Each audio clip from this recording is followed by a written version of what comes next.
Here we go. All right, welcome back to ArchoniaFest. Woo! Everything looks wrong. I'm gonna fix it. We're playing Index Card RPG. Chris, why don't you let us know about this adventure? All right, fantastic. Thanks everybody for showing up. Index Card RPG. This is a very simple, straightforward, original scenario that I wrote that takes place in the medieval fantasy setting that is part and parcel to Index Card RPG Master Edition. We'll go ahead and get things started and up to speed here. We have a trio of three on a very challenging adventure, and I will call up my bits and pieces, and as soon as you are ready in, Steve, and got your contacts going, I will tell you a little bit about this place and this game. Yes. I gotta switch over Stream Deck profiles, and then I can press play on your carefully curated soundtrack. There we go. Riverton. Outstanding. Well, let me invite each and every one of you to now depart our mundane reality and travel across the multiverse to a world of fantastic adventure, a land called Alpine. A dozen kingdoms span the continent, where distinct humanoid species with rich histories dwell among one another and raise conflict, where ancient threats like dragons are more than just the stuff of legend, and where magic is necessary and real. This is all fun. All time. I thought you said this is all fine. It is also all fine, but it is all fine. Your group has sought adventures in the central kingdom here of Grey, east of the fabled Unsettling Mountains, and north of the Guadan Hills, where the mighty Colossal River winds through arable farms. Dense old-growth forests on the border before bending toward the Goblin estuaries along the coast. Okay, Chris, can you please repeat that last line? It looks like your mic wasn't on. I have corrected it. I beg your pardon. As I said, you are in Grey, east of the Unsettling Mountains and the north of the Guadan Hills. You are along the banks of the mighty Colossal River as it turns seaward to the north there. And crossing these flowing waters takes you into Scar. So Grey is here, the coast is here, and Scar starts right there. It's this area right here, and you guys are right here on the border. There, as we take a look at Riverton. Okay, apparently I left my ICRPG book in another room, but that's fine. I can go without it. Riverton. Baller. There we go. Crossing the flowing waters brings you into Scar, the extreme southwest hinterlands known as the Old Bones, where you are taking a day's respite in the idyllic town of Riverton. Here, far away from the dangers up in the mountains and tucked away from the vast steppe to the northeast, where factions of elves and orcs wage war with one another, you find this quiet settlement that offers you a safe haven, a good meal, a comfortable bed, and a place to renew your supplies with what is left of your dwindling coin. Your characters. Yes. If we can, from screen left to screen right, if we can start with you, Steve, can you tell us, is it Jad? It is. It's pronounced Chad. Or Chad. Chad Kimball. Jad Kimball. Chad Kimball is an elf warrior who is on the run for a crime he did not commit. At least that's his story. He can't prove it. Excellent. And he is an elven slayer warrior. Yes. Then we have another experienced adventurer who has partnered for this and previous escapades with Chad. This is Bembo the Dwelver, and Bembo the Delver has some varied experience. A man of many talents. Cindy, can you tell us, please, about Bembo the Delver? Bimbo is a human shadow scout. Yep, I don't know what else to say about Bembo. Basically, I picked Bembo for the name. You gotta love it. Additionally, he is definitely stealthy. His scout ability allows him to divine hidden truths and gain information. He moves quietly and learns much. How did he throw in with the likes of a Chad like Chad?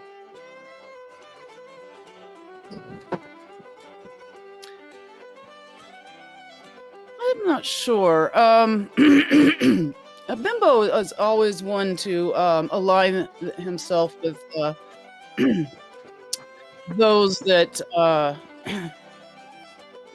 are like-minded and seek to find fame and fortune. Very good. And hopefully the two of you with a certain set of skills, additionally aided by a highborn lady of some special talents, Lady Glynis Dale. Max, tell us please about Lady Dale. Well, Glynis is not seeking coin or power or fame. He is trying to find rumors of high-powered mages. She knows that they're out there. They have specifically hidden themselves away, and she wants to know where they are. She hasn't joined this merry band for Chad, but indeed for this bumbling Bembo, knowing that their specific skills can definitely lead her to where she thinks these mages might be. All right, very good. Yeah, no, Bembo definitely has his nose to the ground, and if Glynis is trying to find mages who prefer to keep their powers discreet, as she does herself, traveling the land, making discreet inquiry is the way. And if you happen to follow the elf swordsman and make a few coin along the way, it only helps the effort. That makes perfect sense. Outstanding. You have been together on a number of adventures, and you have traveled from points north, and you're moving your way south. There have been people traveling in the opposite direction. And as you come into Riverton, you're actually coming from up here. Whoops. Too many elves. There we go. Too many chats. But you're coming in from this northwest area. You talk to people on the road, and the news has been of one thing. There have been some trouble down south. In Gray, across the river here,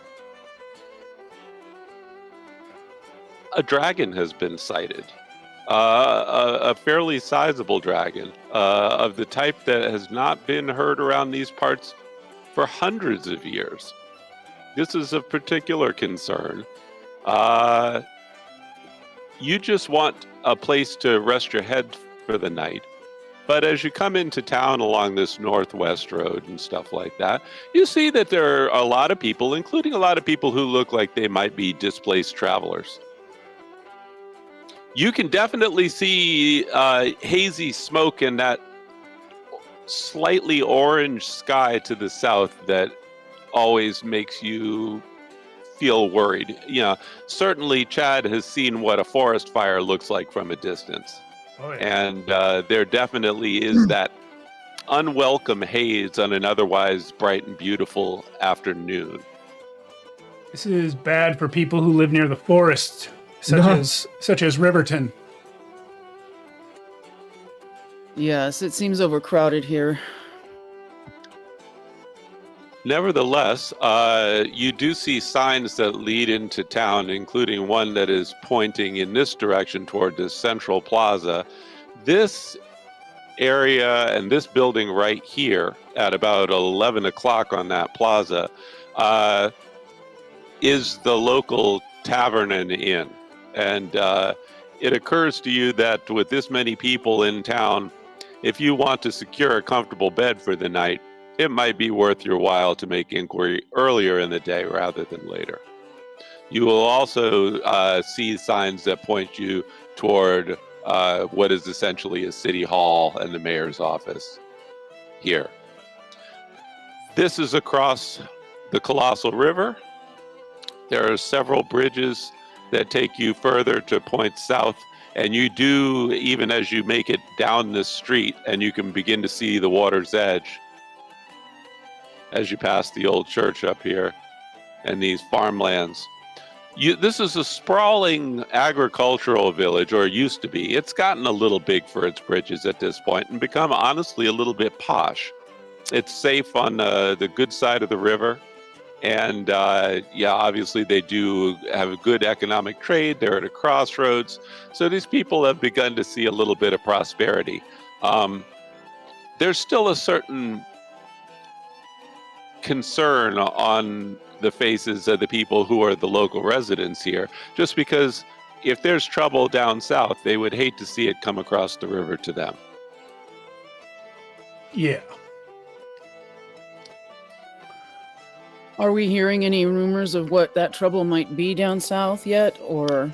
You have definitely heard people who are passing talking about the dragon. Okay. I think we should go to the inn and ask about this dragon. Mm-hmm. Sure, we can continue to be distracted by other things. That's fine. I'm sorry, Glynis, what did you want to be distracted by? No, it's fine. There's a dragon. And? Cool. Let's go into the inn and ask about the dragon.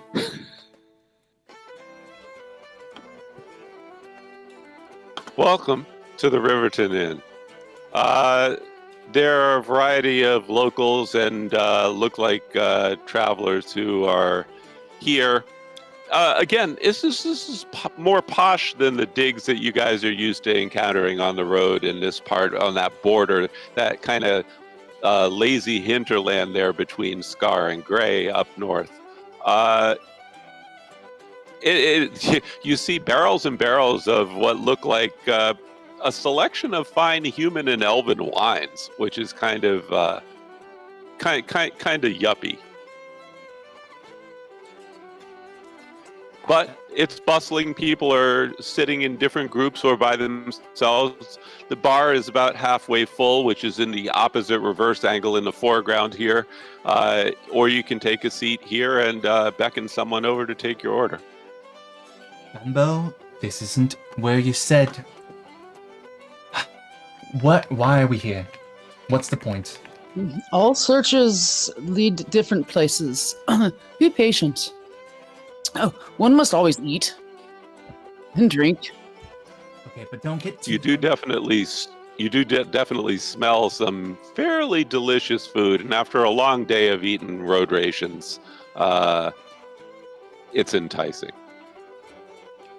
The two of you cannot get as drunk as you were the last time we were at a tavern.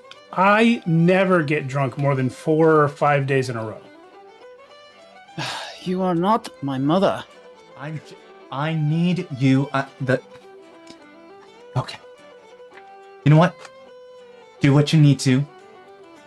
Just make sure that you're at least coherent if we're actually going to be chasing after a dragon.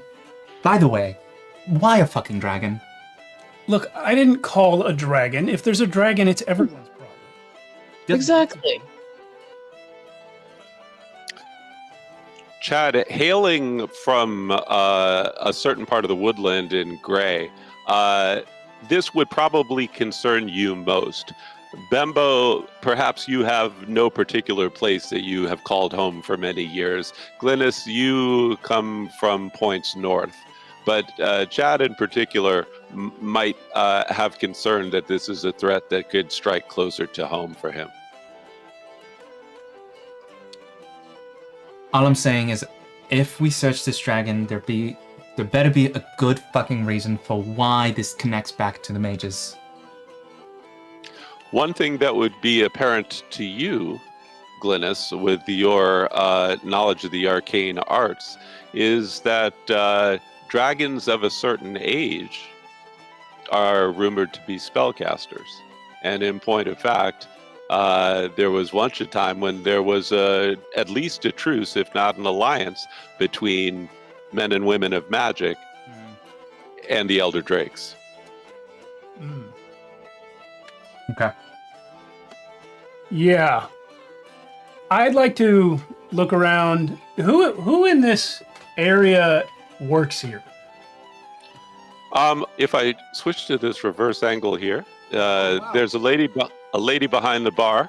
The normal boisterousness that you would expect for mid to late afternoon in a place like this, where people have a fair amount of money and not much care, is definitely tamped down. You can see that there's concern on some people's faces. This group over here, the kind of bunch of barfly ladies, there's a couple of human ladies and a couple of elf ladies who are, so they look like they're enjoying their wine and not worrying quite as much as some of the other people. But there is a bar mistress who seems to be the keeper of the place, who's behind the counter there. I will head to her. Say, I'll lead with my chin. Good evening, young lady. Welcome in, weary travelers. Are you the proprietress of this place? I am. My name is Rose, and I'm the owner. Will you be needing rooms for the night? Certainly, yes. However, I was wondering if you have heard this talk of a dragon to the south. That's all most of these people who have been traveling in from out of town have been talking about as they've been passing through. They've been glad to have a good drink. Some of them have lost everything they own. What details do you know? We might be the kind of people who could look into something like this. We might be. This is Glynis. She might be as well. Pleased to make your acquaintance, miss. As you know, all I've said is that people have been head over heels with concern. Fire and flame. They say it's a big one, but they always say it's a big one. So but this is the first time there's been any real evidence of one in nary 150 years, if not more. Well, is this a normal number of people to be traveling through your town from the south? Absolutely not. Definitely. Does that not constitute evidence? I would say so, but you can't be too careful. I don't like to spread rumors. I'm not one to gossip. Potentially, this red dragon they speak of could be a kid with a book of matches. Let us hope it is something less fearsome than what it is purported to be. I will order a drink and turn and look around the establishment to see if there's anyone else I should talk to. This guy looks pretty nervous over here. He looks like he's having a bad day. Okay. These three people look a little bit more into their ale, a little less concerned. There's definitely a big hulking barbarian type there. Kind of a shifty lady here, and they're with this guy. Oh, who's this guy? It's hard to say. He doesn't look like an adventuring type. He looks more like, at first glance at least, more of a bureaucrat. I think I go to him. I see 2 hirelings and a quest giver. That's what I think. You gonna go talk to him? Is that your assessment of everyone, whether they're quest givers or hirelings? I stand on business. What is your business, Chad? Questing, Glynis. I'll go talk to the noble. And you with the hirelings. She loves me. Bembo, while they are approaching these groups of people, what say you? Do you wish to secure rooms? Do you wish to have a drink and sit at the bar? How will... Yeah. As I chuckle at their banter, I will go and get a drink and secure rooms for the 3 of us. And of course, a separate room for the lady. It's most of your coin, but since you're carrying it for the group, but you are well taken care of with accommodations and even breakfast included in the morning. You bump elbows with this grubby little guy to your left there that you think is a halfling at first until he turns around and you notice that he's got a bit of a goatee. He's just a really short human. He's probably like, Danny DeVito short, like 4'10". Oh, pardon me, sir. Didn't mean to bump you. Oh, you didn't see me there. Is that it? Well, more like I'm clumsy. Well, apology accepted. What brings you into town? Rumors. You've been hearing all this talk about a fire drake. Indeed. Well, I'll believe it when I see it. And when I see it, I'll either laugh or run, depending on whether my own house is on fire. I'd say that's a fair assessment for most. Cheers. He raises his Yeah. glass. Chad, you sneak up behind this couple with your elven moccasin type nice quiet thing. How do you make your approach? I think I go to the side with the female rogue-looking type and slide in. Are these bench seats or stools? They look like chairs. There's lots of chairs. There's certainly one just to her right. I will, as noiselessly and smoothly as possible, just appear in that chair next to her, but like uncomfortably close. So throw me a slide dex roll, please. You got it. Just to see how it goes. What do I got? I got a 2 in that, so let's roll it. I'm really far from the numbers. 17. Yeah, you do. It definitely unnerves her. She sloshes a bit of her beer. And she turns and looks to you. Excuse me. Hello there. I'm Chad. And indeed you are. What can I do for you? I'm just wondering if you and this gentleman on the other side of you are together as adventuring companions. As adventuring companions, but we're not into elves. Well, we'll see if we can change that later on. You don't have enough coin, Pointy. I haven't been called Pointy in years. It's highly offensive. I was wondering if you know anything about this dragon to the south. Yeah, I know enough to run in the other direction as soon as I finish my ale. What business brings you here to Riverton? The burly man speaks up. He says, probably the same business as an elf like yourself. A little coin, a little glory. What if I could promise you a little coin and a lot of glory? How much coin up front?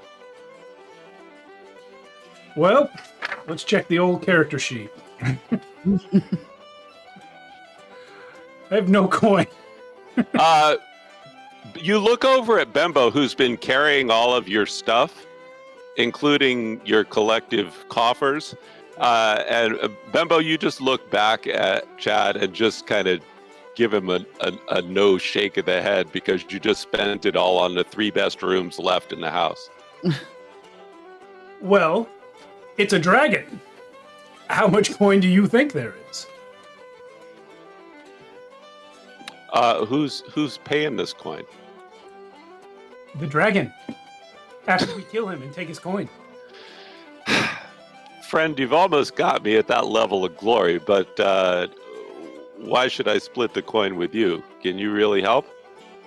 Indeed I can. I have a magic gem attached to my bow. I can shoot the flies off a dog's back. A magic gem.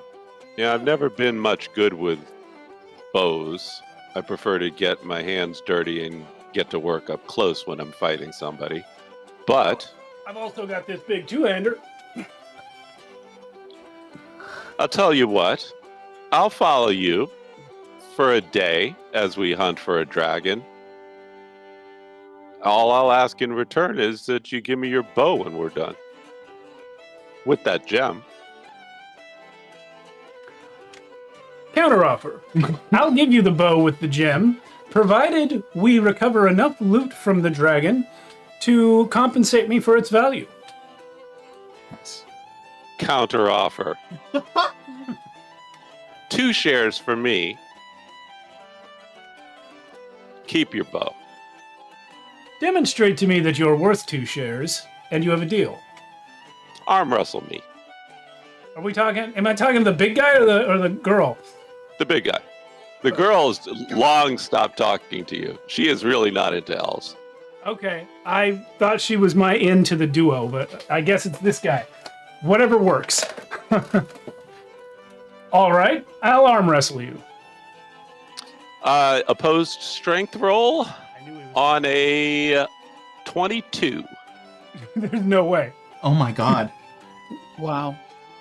Oh, close though. Yeah, but I don't have any modifier. Oh. No, but I'll tell you what. You impress him enough. He says 1.5 shares. Deal. And what about your lovely friend here? I don't even know her name. I just met her. Okay, I thought you guys were adventuring companions. She and I lock eyes from the from the corners of the Yes. and we like Yes. roll our eyes at the men around us. Very, very much so. Yeah, we She slugs. just had an arm wrestling contest across her seat. Yeah. She slugs down the last of hers and walks out the door disgusted. Man, that was our rogue. My name is Bart. Bart, Bart. welcome to the team. My name is Chad. That's Bembo. And that's Glynis. Madam. She's a little prickly. He tries to straighten himself up a little and bow deeply. She's a little prickly, but it's just to hide how much she's into me.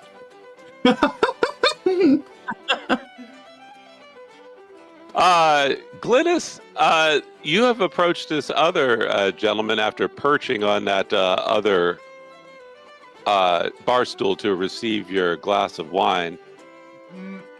I don't think Glynis drinks. She's dry. I'm sure it's purely ornamental, Oh, but it's it made the barkeeper happy. In fact, when she sits across this man, she crosses her legs so that her foot touches his leg, and she kind of stoops down so her cleavage is kind of up, and he sees her. Outstanding. Could you give me a charisma roll to solidify that and see how well we're doing?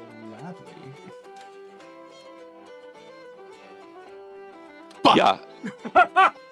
He's gay.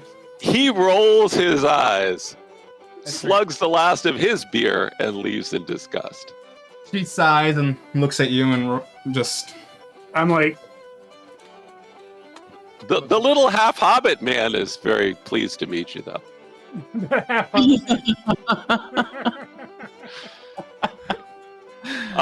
Bart looks at you, says, when are we leaving? First thing in the morning?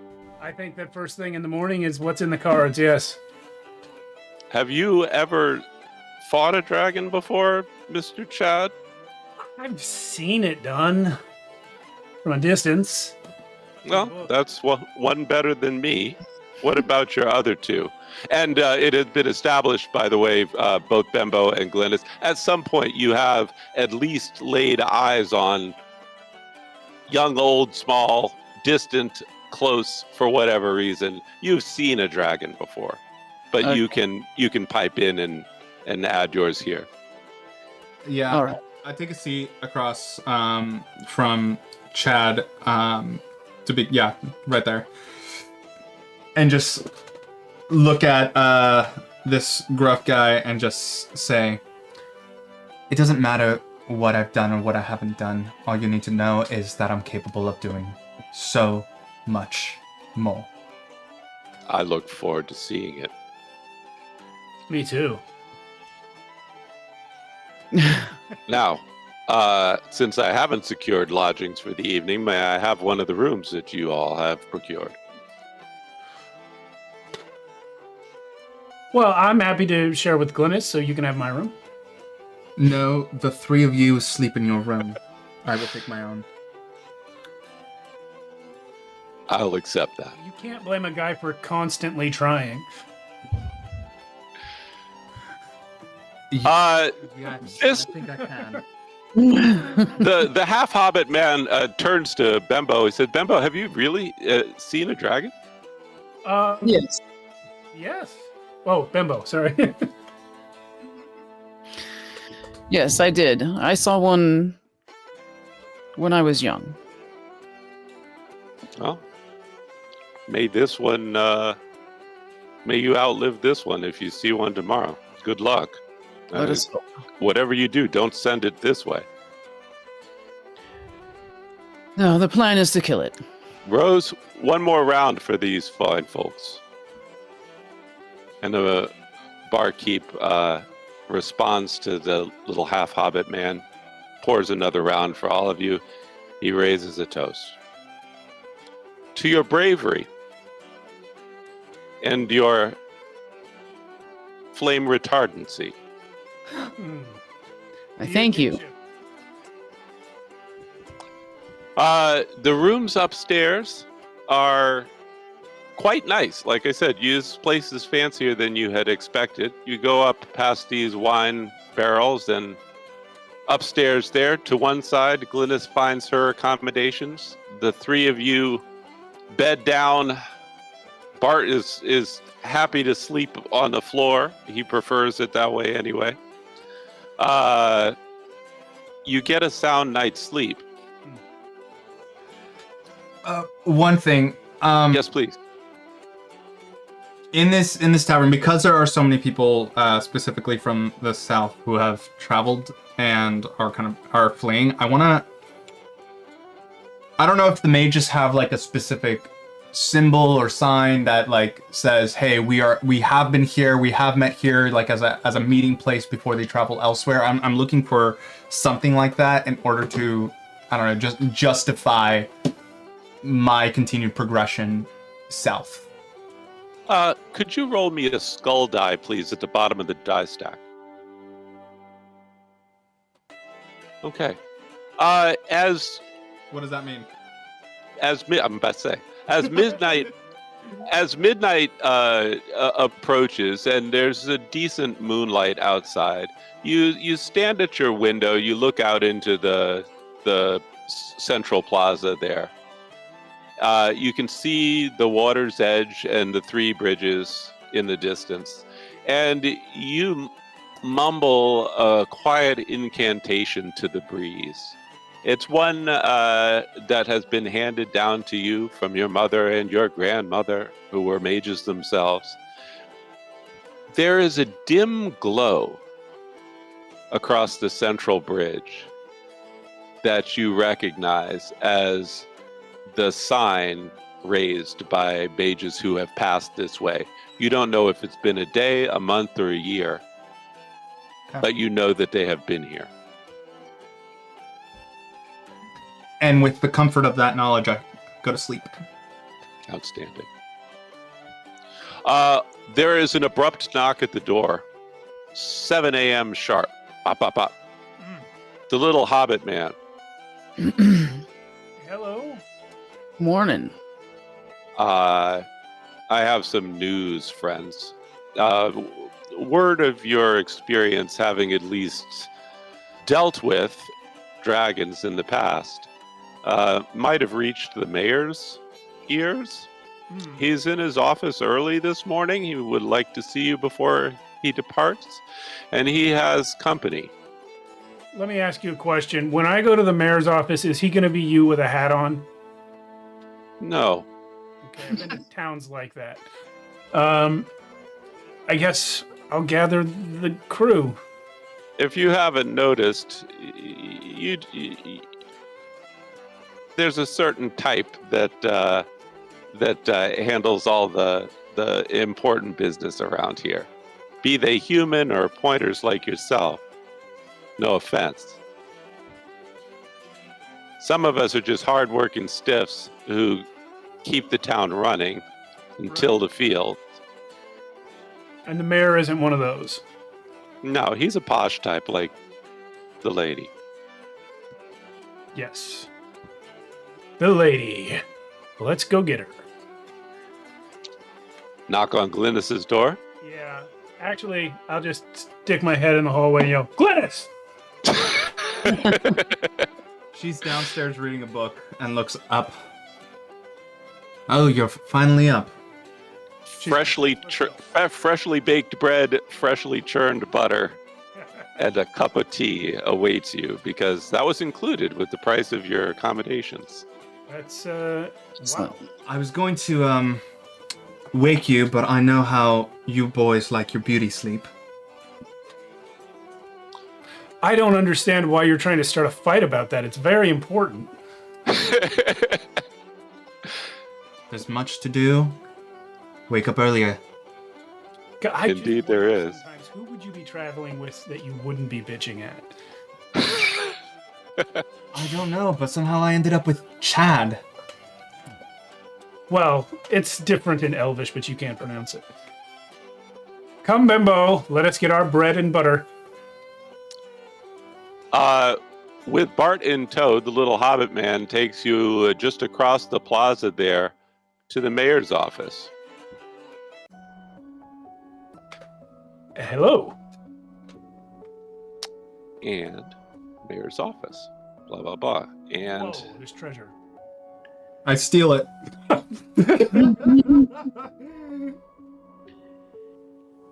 where is Bart? Here is Bart. He invites you in. This is the man who says he's the mayor. I am the mayor of Riverton. My name is Palmer. There is a halfling there with him. He says, this is Mayor Thorne. He is from Grunberg. He is currently mayor in exile. We have had a discussion last night and again this morning, and that is why we have asked that you come here. We hear that you have some experience dealing with dragons, and the mayor is in need. His city is in ruins, and I would prefer not to follow in his footsteps. Well, Mr. Mayor, we are, of course, interested in assisting however we can.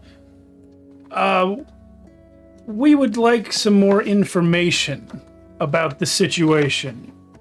What type of dragon? How big of a dragon? How powerful has it proven to be? Where is it? How The much halfling looks at you. He approaches you and stares up at you, you can tell that his eyes are red and on the verge of tears, but he is stone-faced and is like, "Sir, understand this. Even though we are attempting to serve your profit margin as an adventurer for hire, understand that this is a humanitarian mission, so to speak, as these people like to call it." Well, My city is in flames. A dragon, a red fire drake, has inhabited it. We believe him to have nested in the southern reaches. I have almost nothing left, but fortunately, because I have municipal assets that are on account in the city of Gray and elsewhere in certain ventures, I have collaborated with the mayor here to see if we can offer you something that would make it worth your while to rid us of this scourge.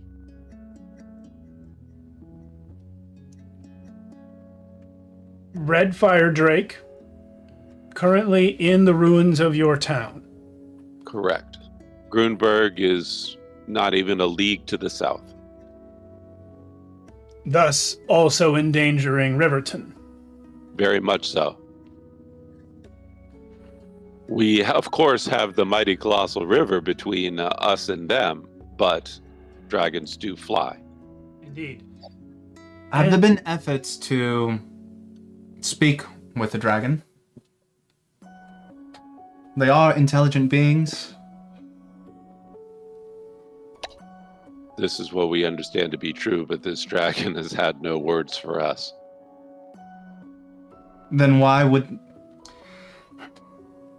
A dragon just doesn't attack just for shits and giggles. A dragon does anything it wants when it is hundreds of years old and breathes fire. Glynis, your point is well taken that the dragon may have a motivation that we could learn of and play upon in order to get it to leave peacefully. However, just because a creature is intelligent doesn't mean it's not an asshole. Take, for example, this rich woman I know, who likes to constantly snipe at You her know only many friends rich and women? traveling. No, just one. Constantly snipe at her friends and traveling companions. And have I said... Your new friend Bart is wearied by the conversation, but he looks out the window and he just looks at you, Chad, and says, "Hey, get a load of this." I will get a load of it. And he points out the window. Oh, dang. That's what you see on the other side of the river. I guess we'd better go. Could each of you please give me a wisdom roll? Bembo, yours is easy. Only need to hit an 8 on a modified roll.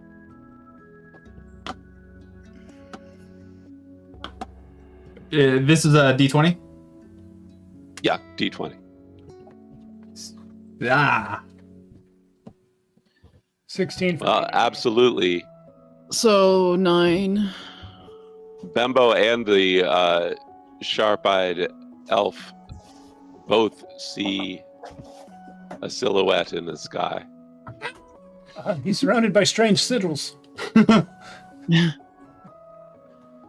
And then it gets lost in the smoke Well, and it looks like disappears. we won't have far to travel. Glynis, why is it that a fire drake would simply burn a forest? Perhaps as revenge for something the humans did. Or perhaps just on a whim, the mayor says. It matters not. I just need to know that I can keep my people safe and we can help our friends from Grunberg. He moves closer to his desk. There are 4 strong boxes there. We've put some things together, some objects of great value from our city vault. We offer them to you up front. We only ask that you take them with you discreetly in the hopes that there are items here that will not only be of future value to you, but also ones that might help you fight this scourge. Question. Yes. Has there been any reported deaths or just destruction of environments? The halfling mayor looks at you. He just says, you need not ask. Where a dragon's fire burns, so does flesh and bone. I lost my wife and daughter.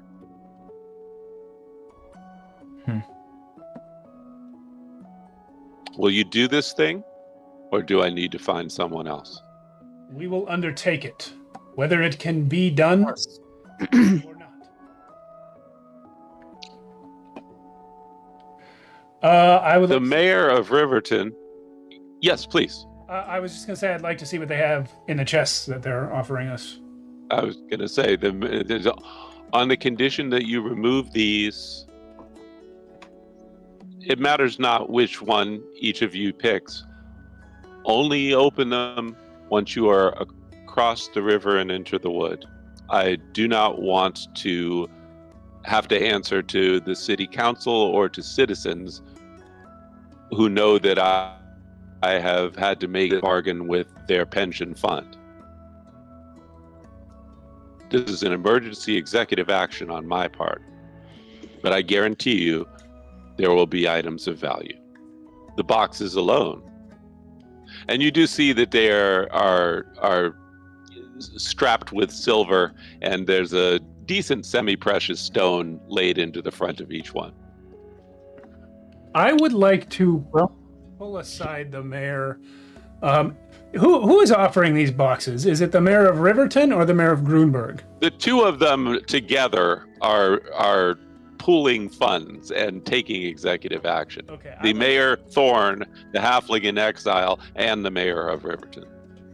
I would like to step away and speak to them quietly out of the hearing of my companions just for a moment and say, I would accept these boxes if I believe there might be tools or weapons to assist us with the quest. If they are being offered merely for monetary value, To the contrary, Master, there are our most valuable magical items in these chests. These are a part of our endowment for the city, and that is why I only ask you to take them sight unseen before you open these. Understood. I can't deal with political fallout when I'm in the middle of an emergency crisis. I could not agree more. I simply did not wish to take more from people who have lost so much. But if they... No one wants you to succeed more in this quest than the mayor and I. Then we will accept them gratefully.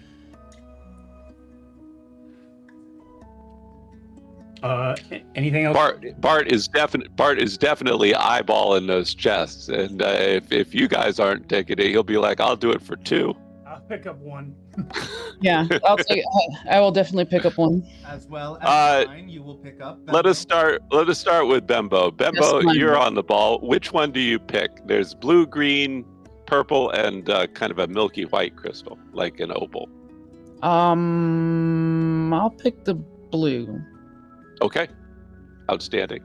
Glynis? I point at the purple for Bembo to pick up. Since you asked so kindly, I will carry this for you. Thank you so much, darling. And I give you a kiss on the cheek. Outstanding. Green or white? Chad? Green. I'm an elf. Outstanding. All right. Lance. Bart takes the white one. The mayor, since you, Chad, had stepped close to him, he has one more thing. walks over to the other side of his desk, and is sitting there kind of discreetly off to the side is a strange metal tube. It is a couple of feet long. It's more than a handspan wide, and it looks like it's made out of a very unusual metal. It's very finely wrought. It's almost perfectly smooth, and you can barely see the seams where the cap is on one end. And he says, "Take this as well. I trust your judgment, Master Elf, but I will tell you, open this only when things are absolutely dire. And please return it if you are successful and do not require its use. Do you understand?" Yes. What is it? It's difficult to explain. If you simply follow my instruction and use it only when things are at an impasse with no option other than this, open it and be careful. This is the end I open, right? It's got basically a perfectly set in screw cap that's right there on the end, that you almost have to like friction open. I slap the back of your head and take it from you. No, you don't. I'm holding on to that. You can't. It's mine. He gave it to me. Listen, Mr. Mayor, I will do as you say. Is this a point away from face kind of thing? Absolutely. Great. Stick that in the old bag.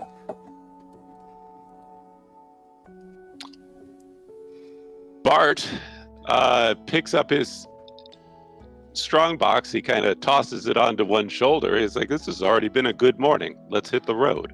Off we go.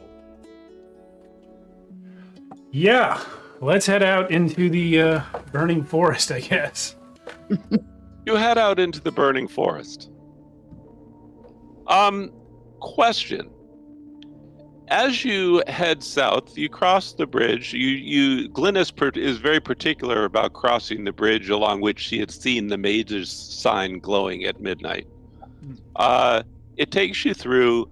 It's dense. The dragon has done a pretty good job on it, but there's a clear way through. It gets more and more constricted by fire lines, and you see the swaths of destruction that the dragon has laid. Do you try to just push through and make it to Grunberg a league away as quickly as you can in as straight a fashion as you can? Or do you wish to sort of pick your way more carefully through the forest, keeping your eyes and ears open? How do you want to do this? I'd like to... I think carefully. Yeah. Yes, but also I would like to look at the pattern of fire that has been laid down. Good. And see if I get a sense that this dragon is trying to corral us. As best you can tell from the ground, it's utter chaos. Just fury. Just flames and destruction. So this just is... wanting to lay waste to Mother Nature just as he laid waste to the city of Grunberg. So it's not like there's only one possible direction to go. He's left a linear path kind of thing. Definitely, there is a best way to go to minimize your getting burned. Okay. But it's definitely not purposeful. It's the best of a bad situation.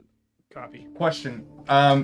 Before having crossed the bridge, can I break the sign, like the seal of where the mages had previously written their rune?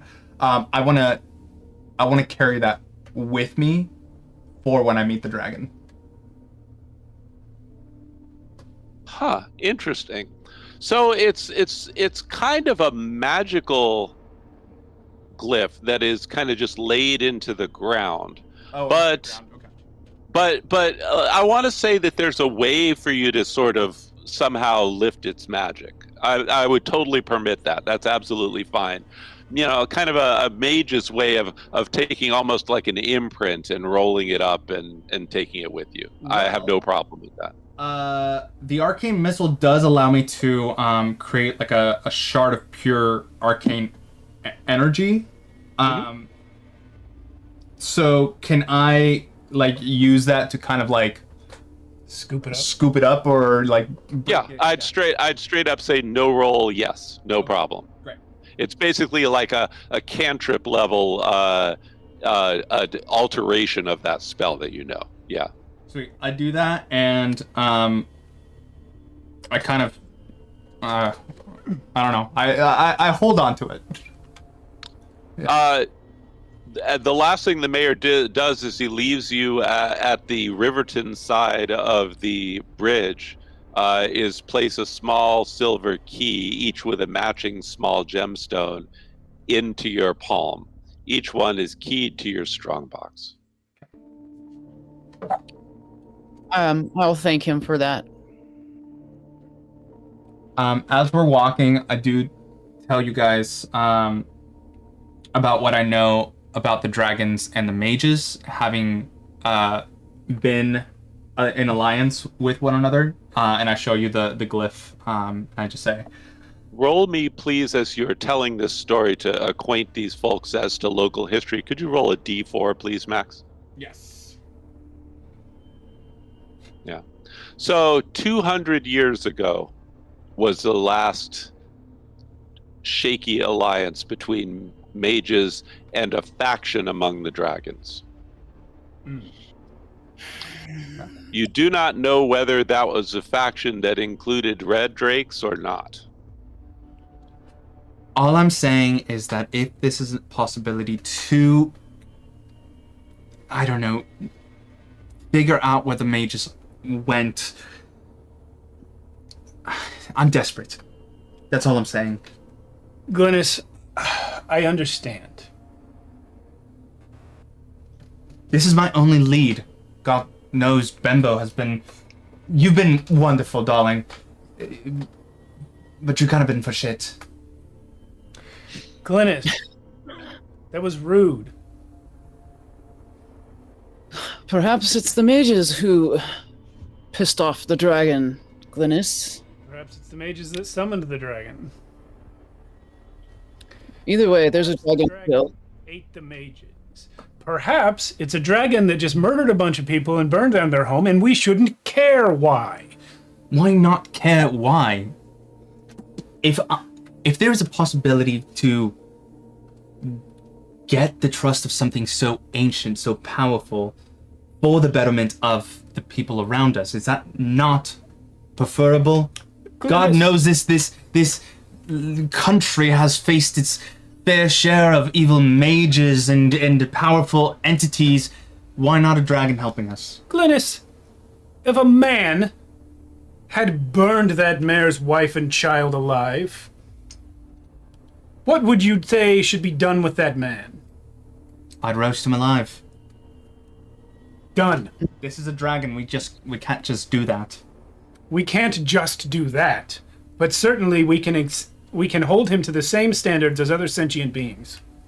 You don't simply burn a village. But what if it had been for revenge or something? If it was for revenge, then he should have used his words, shouldn't he? Has that worked for anybody? Well, it's certainly not going to work for you. You're going to roll up on this dragon and say, "Hi, I'm Glynis." Ah! I would not go so feebly. Please, let's go find the dragon, and I promise if he looks like he's in a mood to talk, we'll give it a shot. Each of you is carrying your strong boxes as you go deeper into the wood. It's becoming more dense. You're having to pick more carefully as you choose this route to avoid the areas of destruction and the worst smoke and flame. But it is definitely getting there. Could each of you please give me a wisdom roll? Once again, Bembo, yours is going to be easy.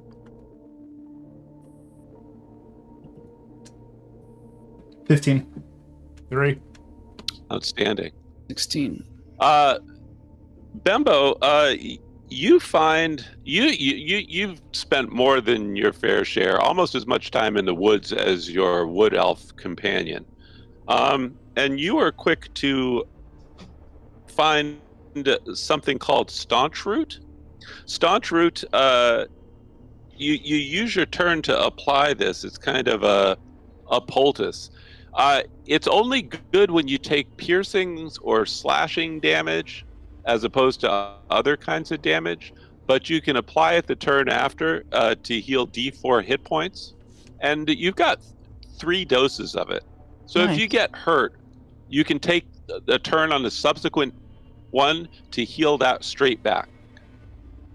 You said D4? D4 points, that's right. And you got 3 doses of it. Thank you. 3 doses. Glynis, you find something that you recognize from your arcane training, because at least your grandmother used to be quite the potion maker. And you can identify something that is called worm scourge. Worm scourge is a rare herb that you can try to dry out as you are traveling. And if you can get it sufficiently dry that you can put it into, bind it into a torch and use it as kind of a smudge stick, it can affect a dragon in ways that are beneficial to someone who wants to fight it. Okay. Everybody give me a dexterity roll as you cross the worst of the flames.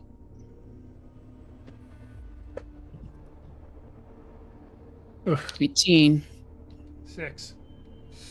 9. That's a straight 9 for you, Max? Yep. The 2 folks who failed, just a point of damage, just a bit of a singe here and there as you travel. Health-wise. But you... Yes, please. Everybody's got 10 hit points to Thank you. start. I was confused. What I was looking at. 1 heart equals 10 hit points. Yeah, one Okay, heart okay. of hit points. That's what it is. The smoke is getting thicker and denser as you make your way through. You begin to, even though you're sure that it's midday, it's really, really hard to tell from where you are because everything is just hazy and oppressively dark and close in. As you get to the edge of Grunberg.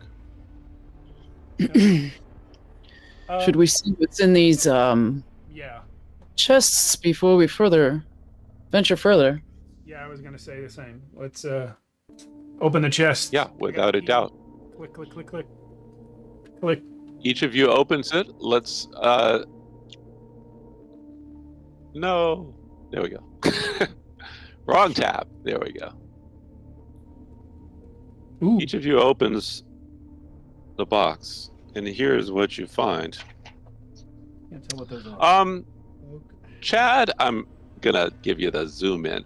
Chad, your box contains some haberdashery here. A very fine lizard skin hat. Okay. Is that? Beneath Yeah. What is that? Beneath that is an equally swinging gold chain. The pendant is in the form of a shield. And beneath that are these 2 rough-hewn, milky-looking crystals.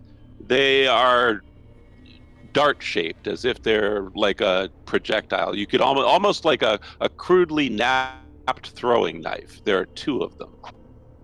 Okay.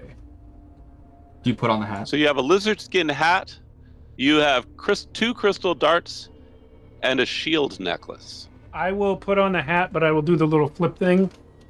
And You see Glynis looking at you, and she smiles, but then looks away. I dexterously slip the necklace around my neck at the same time that I put the hat on. Outstanding. The necklace pendant feels warm against you. It feels good. You're suddenly kind of invigorated. The hat looks ridiculous on you, but it increases your armor class by 1. Heck yeah. The crystal darts. Do you stick them away? What do you do with those? I'd like to test them in my hand, see if I can get a feel for how they're weighted, what I do with them. Yeah, with your skill at the bow, you feel like you could definitely use these in a pinch, certainly within near range of something. Use them as arrows? As a projectile, as a hand-thrown projectile, more like a throwing knife. And I'm sorry, did you say what the shield pendant did? I just said it gave you a warm, fuzzy feeling when you put it on. Okay. Well, I feel pretty good. I don't know about you guys, but this is a nice hat. I got some cool Superman daggers. You look like an idiot. Bembo, you fold away your cloak. Do you wish to don this one? Sure. Okay. You do put it on, and you like it. It's it's an off black woolen cloak, but it's very fine. It's exquisitely tailored. It falls to just below your hip. It feels almost effortlessly light. You feel like you can move more freely, more stealthily in this. The dagger is wrapped with the black dragon hide. It is made out of obsidian, napped from volcanic glass. There is a large silver arachnid spider brooch that is pinned to the cloak. As you go to regard and fasten the spider brooch, you are surprised that it comes alive. It starts to move, almost like an automaton. That's cool. And it's crawling up your chest. Oh dear. It bites down. It bites me? Yep, right through your cloak, pinning the cloak to you, keeping it fastened just like the button above it. But you're okay. You almost feel like it is doing something for you by biting down. Okay. Were you one of the two people who was burned? No. Okay. Last but not least. Oh, and yeah, the dagger is keenly sharp. You just noticed that.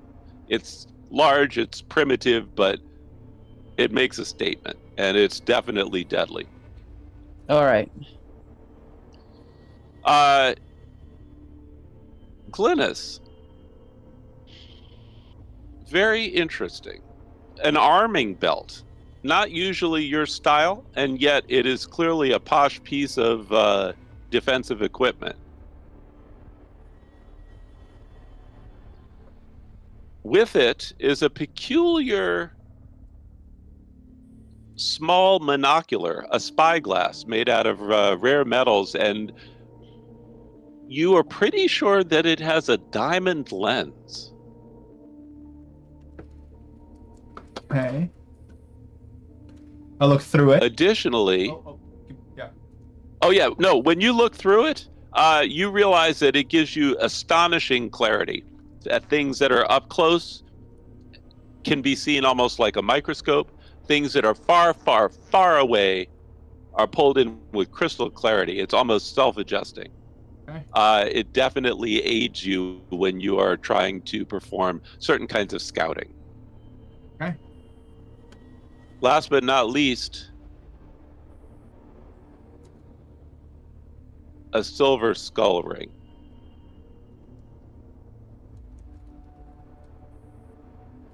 Slip it on. When you put it on, it feels warm. You can feel it. You're definitely familiar with handling arcanely charged items. This definitely is a magicked item. And what you feel is an image in your head, as if you are looking in a mirror. You can see yourself, almost as if you are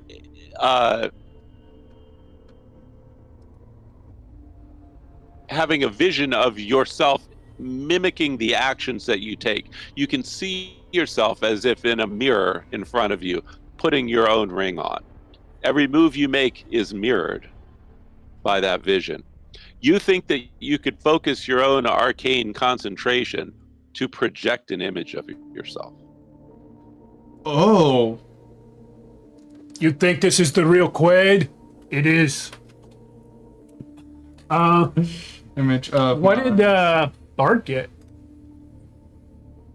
Bart got basically buckskin underwear, which he thought was pretty cool. He also got a pendant. But one of the most interesting things that Bart got was a hank of human hair.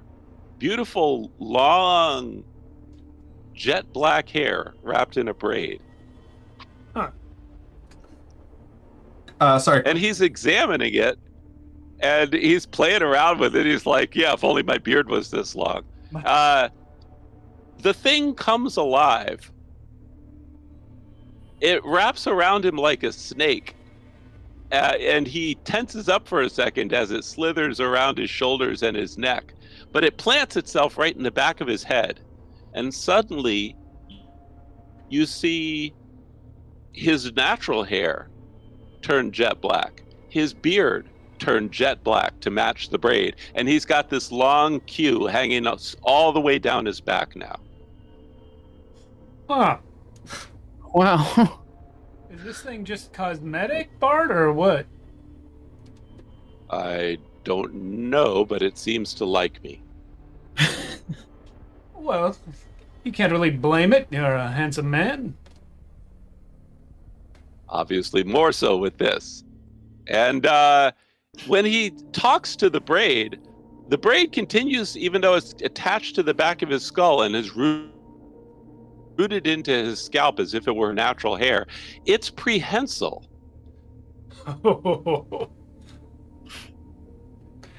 He can grab stuff with his hair, guys. That's awesome. Wow. Curiouser and curiouser. The smoke is Yeah, go ahead, please. I'm glad that you got that and that I did not. Glad for both parts. Question: what does the arming belt do? It will also increase your. Armor class by 1, and it may have other. You definitely feel that it is also a magic item. Okay. Its true nature remains to be seen. Okay. The smoke is getting thick as you enter the outskirts of Grunberg, and you see. So, this is a small town that has become an even smaller city. It's denser and taller than Riverton is kind of a small, sprawling, lazy assemblage of agricultural buildings that has pretensions of being a town. This is a more established city that has been so for a while. Again, not a big city, but most of the buildings are 2-story, and almost all of them are on fire. Some of them are smaller buildings off to the side, and you can tell that you are moving in the direction of what was once the city center.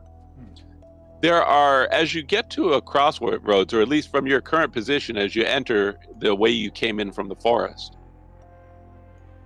there is what looks like a road here that will take you to the northwestern corner of Grunberg.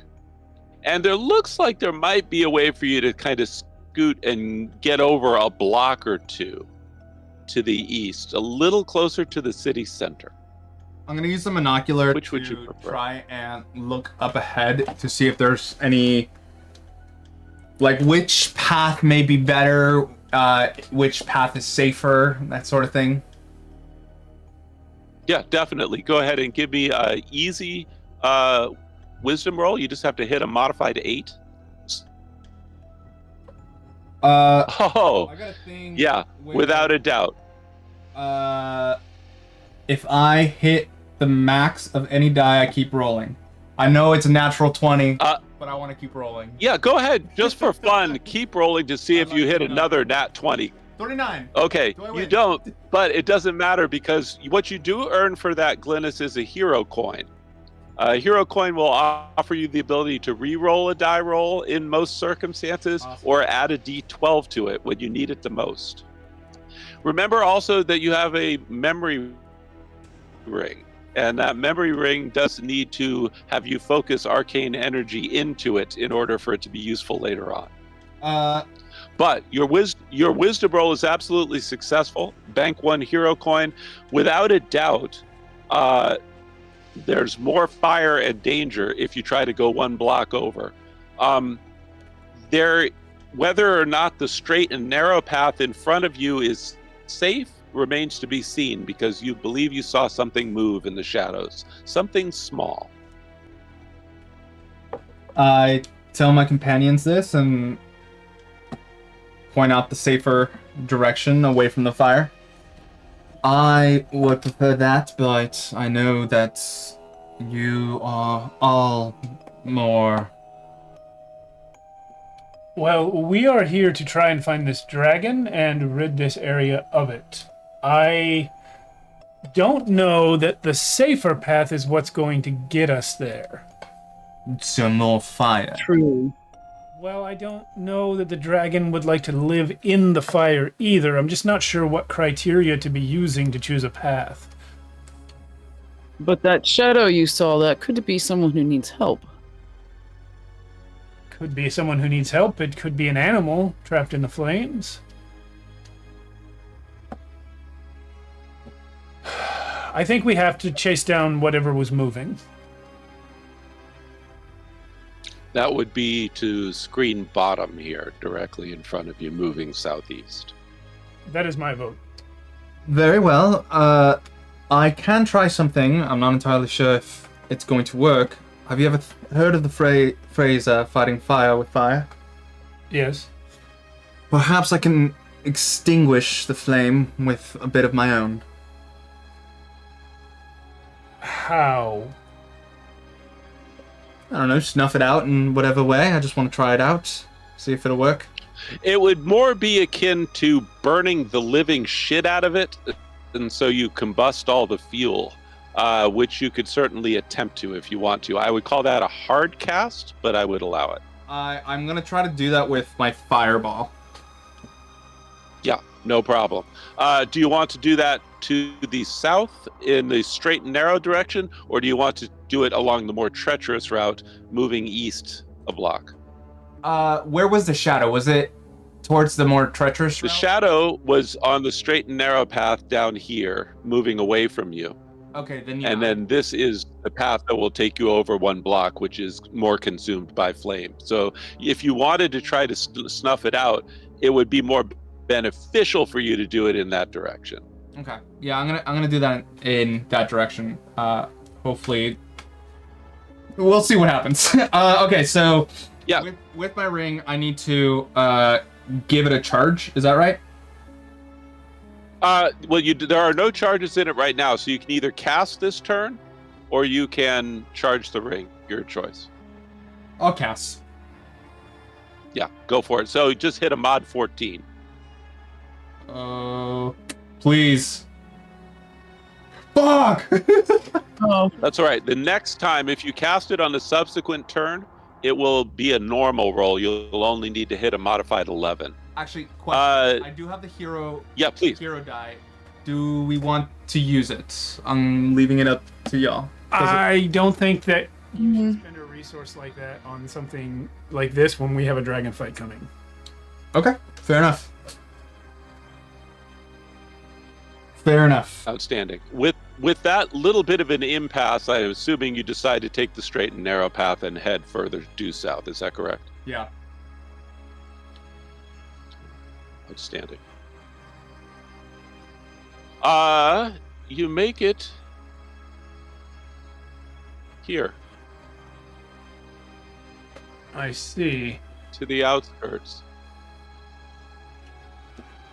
And the rule of cool applies as you're going through Grunberg. As I said, most of these buildings, the ones that are still intact anyway, most of them are 2 stories. There are occasional 3-story buildings, occasional single-story buildings if they're small or there's a reason for them to be so.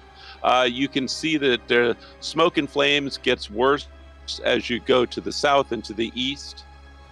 You see some kind of park or cemetery between the buildings on the other side of the row of buildings that is immediately to your right. There's a lot of debris, smoke, embers. It's tough to see because there's so much haze in the air right now. Let's start with Chad. Chad, let's take a turn and then we will try to break after this, guys. If you would just a quick 5-minute break and then continue the action. I don't see any reason to go any particular place here. Other than, did you say we... And as I said, rule of cool applies, so I will assume that there's at least 1 door or window on the sides of most buildings, unless I tell you different. And we won't go into them in detail, but if you happen to go inside a building, I will tell you, what you see and what you find. I'm at a loss for anything to look for right now. We came this direction because we were following a shadow. Do I see any hint of anything moving? Go ahead and give me a wisdom roll, please. 14. Glynis, this won't be your action, but using that spyglass, when he says, I think I see something, can you confirm that for me, please, with a wisdom roll of your own? Yeah, I'll do that as well. 11. Yeah, you both do. Without a doubt, both of you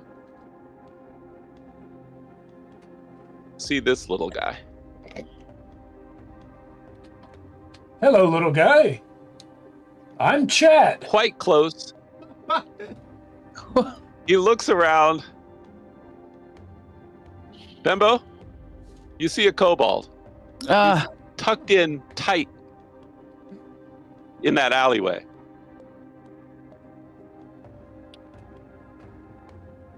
Can I climb up on that Yes, building you there? can. Spider claws will let you do anything. You can go straight up the wall and head for the roof if you want. I would like to do that. Whoa, Bimbo. Wow. Like a spider, straight up the side. Not even a roll. Any additional action besides that movement? Do I have a bow? You do not. You have a quarterstaff You're a and hand wraps. You're a brawler. Oh, I'm a brawler. Why am I on the roof? Okay. Because you're also a scout, a high mobility scout. Okay, who so does here's all what I'll kinds of do crazy then. stuff. I will I'll do some hand signals to the other guys pointing down below me. And what I'll do is I'll drop on this kobold and hit him with my fists. Yeah. It's a long way down. You're 2 stories up, though. So Oh, the am I one 2 thing I will stories? need... Yeah, you're 2 stories up. So you can try to land on him, but I'll just need a dex roll before you get there, and otherwise we'll see if you take him by surprise. So go ahead and give me a dex roll to land, and then we'll see what the strike does. All right. Yes? You 17. take that poor completely by surprise. He's peeping at the rest of your guys, and you land on him. How much damage do you do? Now a strength roll. Okay. So Also successful. Roll damage on this poor little kobold and add your basic bonus for kicking the shit out of him. Why are you saying Okay. poor little? I'm gonna... okay. So that's D4 plus your +2 bonus. All right. Or +4 bonus. Sorry, +4 Oops. bonus. I was clicking the wrong screen. Whoa. Yeah, you kill this poor little guy dead. You land softly with a foot on his neck before he can even get off one poor, pathetic little anything. That's when you see another guy right around the corner. Bart comes running around hoping to get in some fisticuffs and is really disappointed to see that the kobold is already dead. I have a lore Read question. that the other one for him. Yes, please, go ahead. In other games and settings, kobolds are often worshippers of dragons. Is that the case here in Alfheim? You know enough about various kinds of humanoids to know the fact that kobolds are believed to be at least partially descended from dragonkind. Whether or not they are worshippers, it would not be out of the ordinary for this to be so. Okay. Well, I was hoping to ask him questions, but I suppose he's dead, so go through his pockets. Do you or Glynis wish to take movements to catch up with your friends? Oh, for sure, yeah. Yeah, I think I swat the back of Bembo's head and say, "You didn't have to kill it. We could have asked it questions." There's another one down there. Glynis, you are safe behind cover, but this little guy pops out. He makes a terrible frightened yeep and slings. It hits poor Bart there, square in the face with a rock. He takes 4 points of damage. And this little guy is squealing his little heart out as he runs for this gateway into what looks like a park or a cemetery. There's a large fire in the southwest corner, and he disappears into the flames. I'm gonna be honest, it feels like a misdirection. I do not think that we should follow it. I was gonna throw one of my crystal daggers at his legs to see if I could stop him, but if he disappears too fast, that's okay. It's a far distance throw if you just want to lob it over into the park and see what you hit. If I don't feel like I have a good shot, I'm not gonna throw it. You definitely don't. He took you by surprise as you came around the corner. You saw Bart get smacked in the face, and he was already off and running. I say let's get out of here before any more of these kobolds come after it. I can create The kobold that you have killed, by the way, has a crude dagger, several sling stones, and a leather sling, if you wish any of those things. Does he have like a manifesto? He doesn't have a manifesto. I'll take his sling and stones just so I have something ranged. You got it. And in fact, additionally, Bembo, there's enough rubble in the city that you could improvise a projectile if you needed one. Okie doke. What I'm gonna do is create a projection of myself towards the area that we came in, and quickly usher us down further in the direction that we were headed. So if any kobolds come through, they'll see the projection and hopefully chase after that instead of us. Go ahead and give me an intelligence roll, please, to cast that spell. Or activate that power, I should say. Yeah, easy peasy. Glynis, you wave your hand, incant, and a mirror image of yourself appears. It more or less moves as you move, a little bit down and a little bit in the direction of your travel on the other side of the street, more or less mimicking your actions. Let's follow the image so that if anything happens, it happens to that thing first. Very well. Okay. Are all of you moving south, or are you going to cut down the alley? How do you want to proceed? I believe we should keep moving south since there's a big wall of fire on that other street. I give Outstanding. Bembo the monocular, now seeing that he can climb up the roofs, and say, I think it might be beneficial if you are up above and signaling us if you see anything else for us to stop. Very well. It occurs to you, however, that Bembo also already has easy wisdom rolls with his scout abilities, so that might not increase his efforts beyond his natural skills. I don't really need that thing. Okay. Poor Bart tries to take a constitution roll to recover. He does manage to recover a hit point. He's feeling a little bit better, but he's got a real shiner. And he just keeps saying, I got a bad feeling about this. Bart, listen, you get back to a tavern, find yourself a nice tavern lady, and you roll in there with some soot on you and a bruise on your face. You're gonna score. I'll just be happy when I get my share and a half. All right. With that, can we take just a 3 to 5 minute break? Yes, definitely. I'll Well, stand I would up. love to stretch my legs. Same. We will do that. And thank you all. You guys are off to a start. It's going to get thick and hairy starting right now. So we're excited to see what the conclusion brings. Thank you. Outstanding. Let's go to, where are my scenes at? I moved everything. All right, we'll see everyone in a few minutes. Chris, welcome back. Howdy. All right.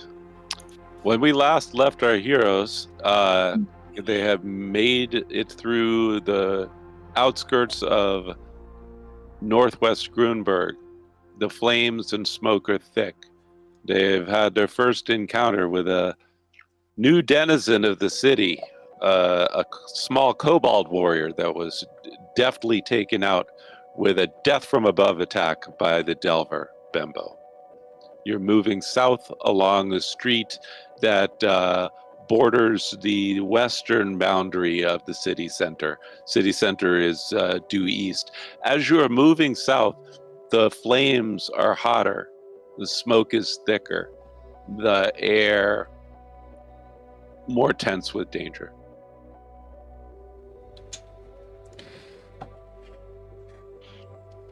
The projected image of the Lady Glynis is moving just a little bit in front of her, just a ways ahead. I'd like to keep progressing southward. Yeah. And see what we see. Do you want me to climb up? Yes.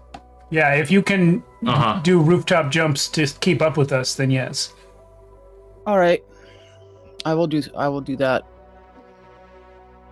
Yeah, again, not even a jump per se. As long as you're on the same building, you can climb right up a wall. It's only when you're jumping from building to building that you would have to worry, Bembo. All right. And are they close enough that that's feasible? Most are. So, for example, this jump, easy. This jump, less easy. Okay. This is not a jump you could do. Yeah. But we're just heading south. Yeah. South, you can see, and once you get up onto this building, which happens to be a particularly tall one, Bembo, to the west, you can see, to the east, you can see movement in the shadows over here. Okay. I'll signal to them that I see movement, whatever those signals may be. But we head south. Yeah. Yeah. Okay. It is definitely hotter and more daunting here as, Bembo, you hop and climb your way over to this gable. The smoke and fire are particularly thick to the south and east as you are going here, and the Lady Glynis has her mirror image out in front. Chad, what do you do? How far? Well, I'll say to Glynis, how far away from you can you make that image go? I genuinely have no idea. Well, send it out and see. When you push it to its extent, it's about 10 yards away, Glynis. It's near distance. So imagine, for purposes of each of these city maps, it's far distance in ICRPG, which is about 20 yards to the center of each one of the, from top to bottom, and horizontally it would be double far across. Okay. So about 40 yards. But So you can move about a quarter of the width of the screen. If you're here, That's about how far you can make that projection go away from you, give or take. I see. Well, we are moving towards the heat. We have seen movement to the east. I wonder, do we have a reason to head into the fire? Where would the dragon be? Conventional wisdom based on what you know about monstrous foes and the lore of the land when the three of you put your heads together. Where there's smoke, there's fire, and where there's fire, there's red dragons. Okay, so we do have a sense that if the dragon's on the ground, it's going to be where the center of the hottest fire is, yeah? Correct. Okay. In that case, the kobolds may be a distraction. But I guess my other question is, how many kobolds are there? We killed one and saw another. Is there a whole community of them, or were they just two scavengers?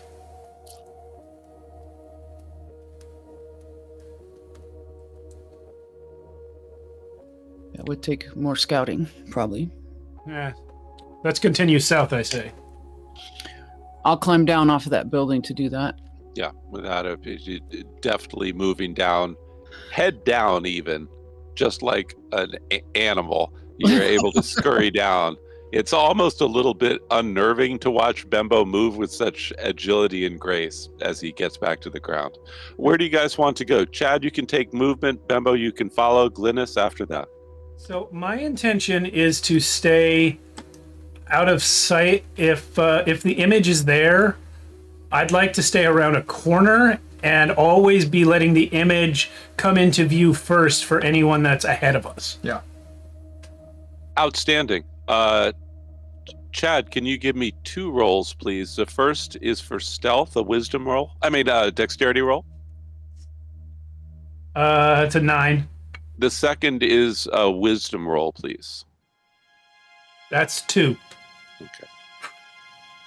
Chad's, it's hot, you know? It is. I got a It's brand new you're house. leaving little elfy footprints in the ash on the cobblestones. You are more at home in the woods. This Nope. is very not woodland. But elves don't sink into things. And did you see Legolas? There's no footprints. Ash ain't snow, buddy.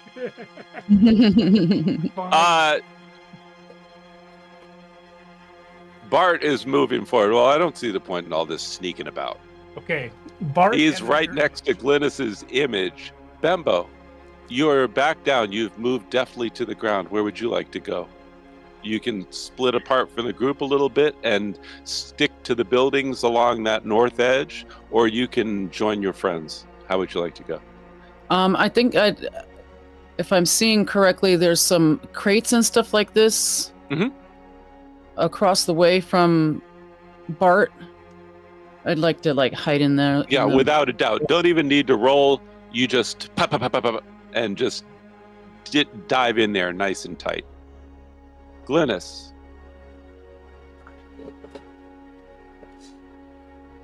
Well, I think I moved to kind of in front of where Chad is, pushing my image forward. Yeah, just to see if it attracts attention ahead of us. Yeah. And so I should be, closer, kind of hugging the building. Yeah, kind of like that right there. Yeah. I think Tucked in behind the corner and can I? sending your image out in front. Chad, you hear a rustle behind you at the last minute. It actually surprises you. We were looking in the wrong direction. I spin and see a green kobold guy. And in fact, you see... Uh-oh, he's hitting copy paste. Oh no. 4 of them. Oh no. They come out of the woodwork there behind those buildings, and there's one of them who speaks to you in broken common. And he's like, "What are you doing? What are you doing?" My name is Chad of the Elves. We have come. Of the what? We have come to this place. In What are search you of a- doing with the humans? Oh, you gotta go with who your friends are, I guess. Are you a traitor? Are you friends with the humans? I mean, it's from my part, yes. What do you mean traitor? I'm not a... Oh, wait a minute. I take off the hat. It's an elf! Get Put the him! hat back on. They see through the disguise Dang it. when you take the hat off. 3 of them hit. Oh, 3 of them You hit take- my 16? You take 9 points of damage. Cool. That's 0.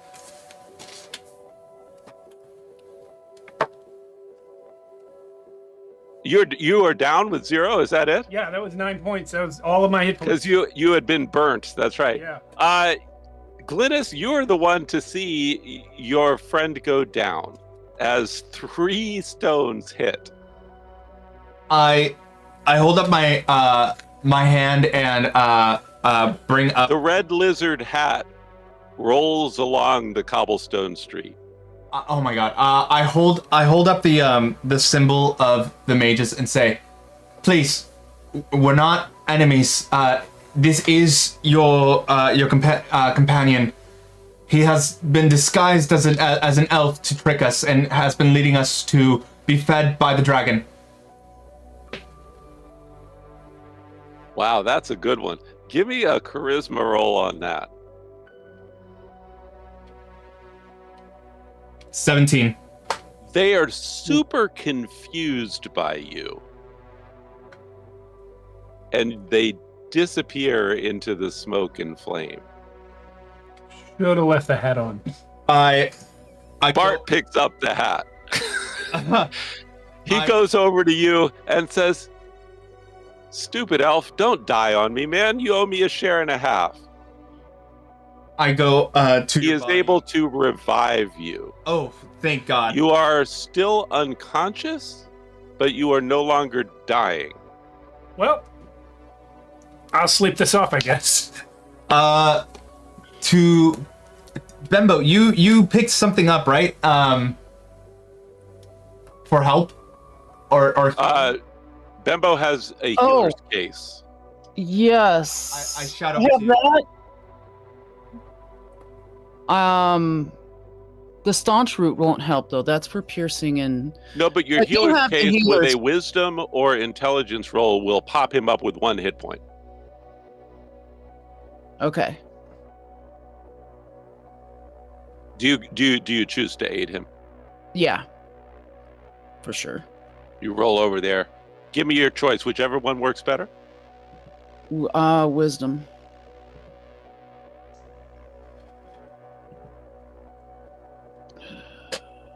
Your bonus is 11. 2, is that correct? Yeah. You have yeah, that's on the money. Piece of cake.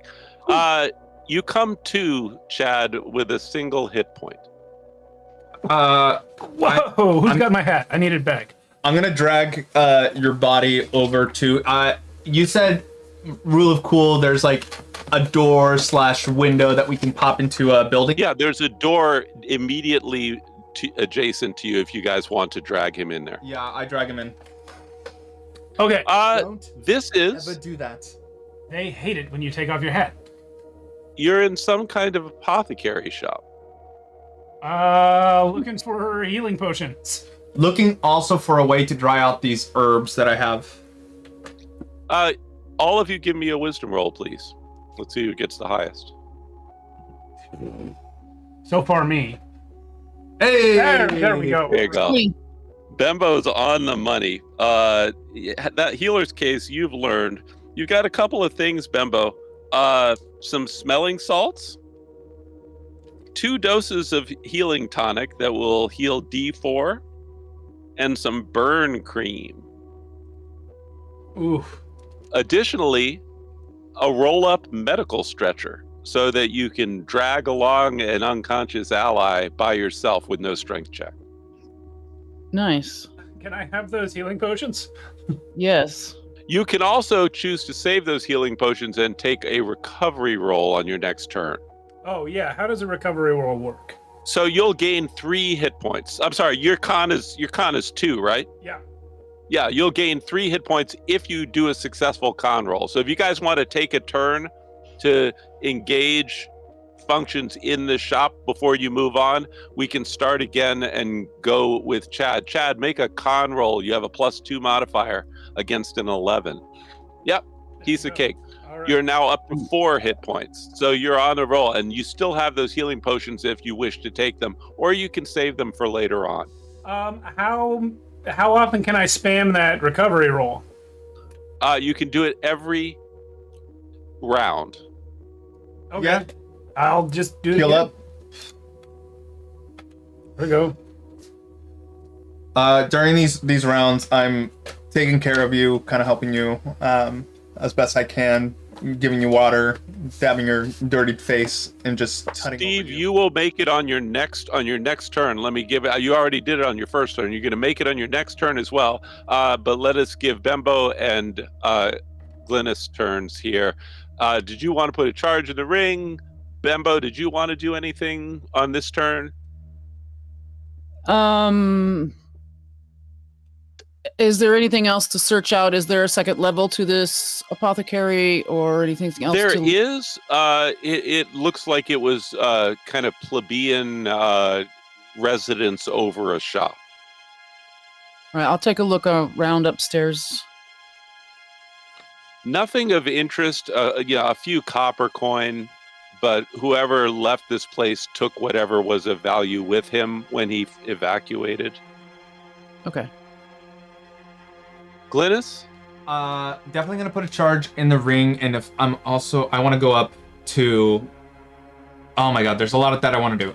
First of all, roll a d6 to put a charge in your ring. That's going to be your primary action, but if you have other small... So you have a charge of 2 so far in your ring. That's 1 of 6 slots. Please note that. Okay. What else did you want to try to do this turn? I wanted to heal up. I lost 1 HP, so I wanted to go up to 10. You'll have to do that on your second round here. So when Chad gets his next heal up coming up, you'll be able to do that because you had to sacrifice your turn to charge your ring on this turn. Understood. Bembo has already done that. Chad, you heal another 4 points, which puts you... another 3 points, which puts you up to 7. Is that correct? Yeah, I'm at 7. Outstanding. Glynis, you can now take that healing roll, and then Bembo's going to get a turn. Shit. No. On this turn, you did not. It will be easy on the next turn. Okay. Oh, wait a minute. I beg your pardon. Let me check one thing. Ha ha ha. Good for you. Stand by. Standing. Yes, re-roll that con roll. You feel the arming belt is giving you some fortitude. Oh, yeah. Oh. Hey, there you go. Oh. You're fully healed. 31. You're fully healed to 10 hit points, your maximum. All right. Sweet. Outstanding. So Chad's got 7. Bembo, you still have a turn this round if there's anything else that you want to do. Meanwhile, Bart has been looking out all the windows. I think I see some more of those little critters outside. Put your hat Should we on. go kill them? Yeah. Who took my hat? I have the hat. Bart, give me the hat back. No, finders keepers. You died. But I didn't lose it. You just stole it while I was not You dead. literally dropped it and left it behind on the pavement. My hand starts to glow with a surge of arcane energy, and my eye glowing white, tell him, give him back the hat. Are you threatening me, Lady Glynis? We don't need to make it so confrontational. Look, we were still arguing. Are you threatening me, Lady Glynis? I release the energy and just go back to taking care of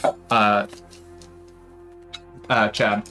Yeah, thanks. Here's your hat back, Pointer. Make sure I get my share and a half. I still need you. Listen, Thank you for the hat. Appreciate you picking it up for me. We're not gonna cheat you out of any share and a halves. All right? We had a deal. If I Well, tell die, Sparky here not to try to scare me because it's not going to work. she doesn't do what I say. You know that. But they will honor our agreement, even if I die. Let's go kill a dragon, shall we? I agree. Let me take one more second here. I want to see if I can get back to full on a third round. Yeah, go ahead. Give it one more roll. Hey, all right. You are fully healed. Everybody is fully healed. Is there anything else want to do? Glynis, you're allowed to put one more charge in the ring if you wish. Go ahead and roll a d6. Well, question, is there anything to dry out the herb that I found in the forest? Yeah, it is sufficiently dry that if you were to bind it into a makeshift torch, you could create a smudge. Yeah, I'm gonna do that. Would that take the action? No, I would still let you charge your ring as well. Wonderful, I want to do that. Outstanding. A 2 and a 3, 2 slots filled, a total of 5 in your ring right now. Very good. Which door do you want to exit? You can exit to the east or back to the north where you came from. Well, Bart said he saw movement outside. Yeah. Is there are they all around the building, or is there? He points out the crates where you were hiding previously. I thought I saw something over there. Well, let's exit opposite that then. You'd have to crawl out a window, but you can crawl out into this alley over here. Works for me. Oh, yeah. Do we still have the image up? Yep. All right. For sure, let's send the image out first. Okay. Which way do you send? Around the corner here or down to the south here and across the street? Down south. I think south, yeah. Okay, no problem. Outstanding. Good work. The heat is even more intense.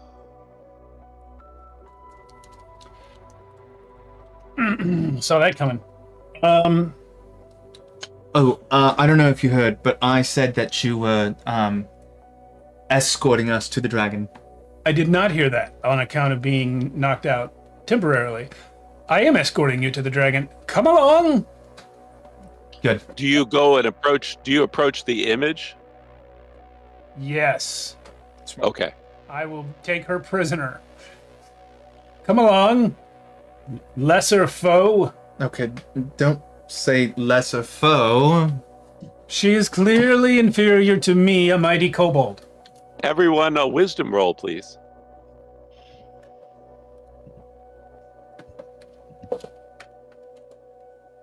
$14. 12 for me. Steve, you and Bembo both see movement coming out of the smoke and flames here as they come around the corner. Ah, red ones. And their leader turns. He says something to you. You presume it's Cobalt. I will make a sign like my hearing's been damaged.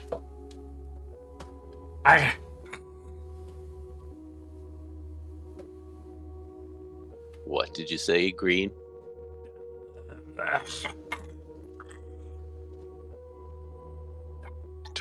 Turn this one over to the Reds. We will take it to the master.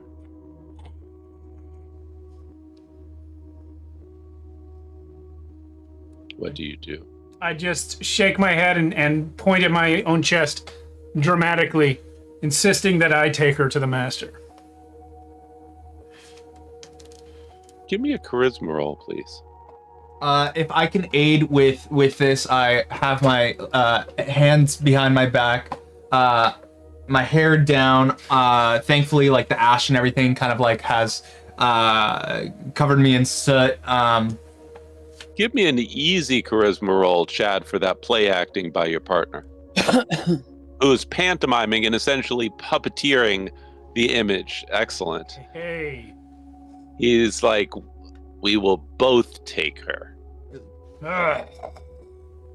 They haven't seen the three of you behind. Glynis, as long as you stay tucked in somewhere by the buildings and within near of your image, you're good. Yeah, that's what I'm doing.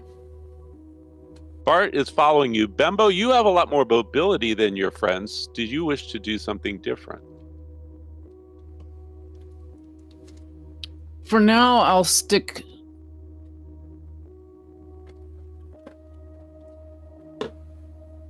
Close to the buildings opposite where my friends are. Nice. Close to the buildings over here? Yeah. Okay, cool. You deftly kind of run across while they've turned their backs. They're headed toward the group over here, down south, heading east toward that heavy flame and destruction. The air is thick, almost choking you. Bart leans into you, Glynis, and says, "This feels like a stupid plan. Is this even a plan?" If it gets us closer in a way safer way, then so be it. Now stop talking to me and do me a favor. Do not bump into me. Do not touch me. Keep your distance. Before you can finish insulting his pride, he's cutting down this way around the corner. Don't do anything stupid. He peeps back around the corner at you and says, "Hey, this is me." I don't fucking know you.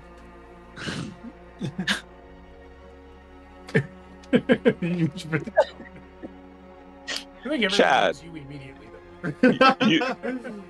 Yeah. You are side by side with the thing. The rest of the kobolds are sort of greedily and happily looking at you. They look at you with a little bit of suspicion, but Got a tear.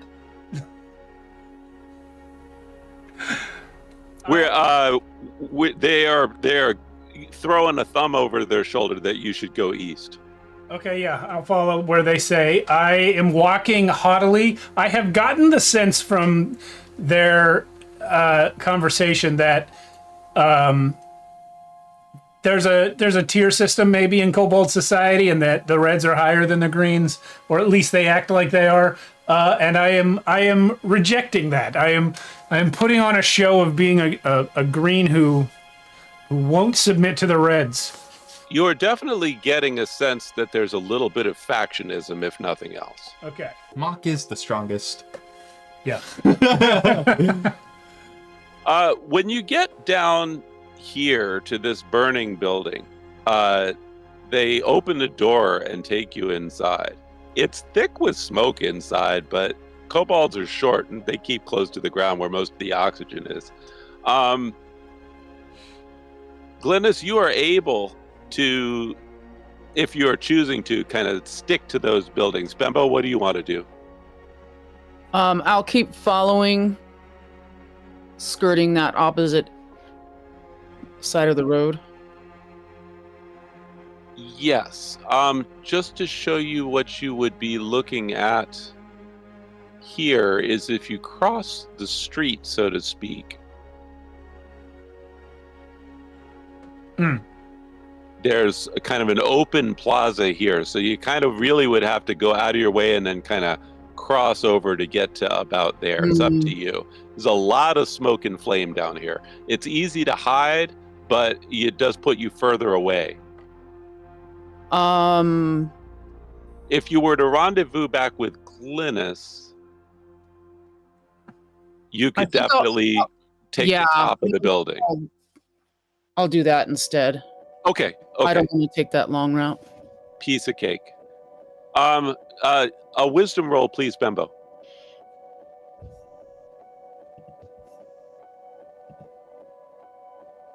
Okay. 15. No sign of anybody following you. Glynis, you can put a charge in the ring as you are walking and controlling your puppet if you wish. Oh, sorry, that's not a D20. That's a D6. Okay. Okay, one more. That's 6 points total, 3 slots full. What are you putting in the ring? It's arcane energy that she can use when she needs it. It's a bank of sorts. Okay. not specific spells. Correct. She could actually use it on things that aren't even magically related to magically give herself a bump. Oh.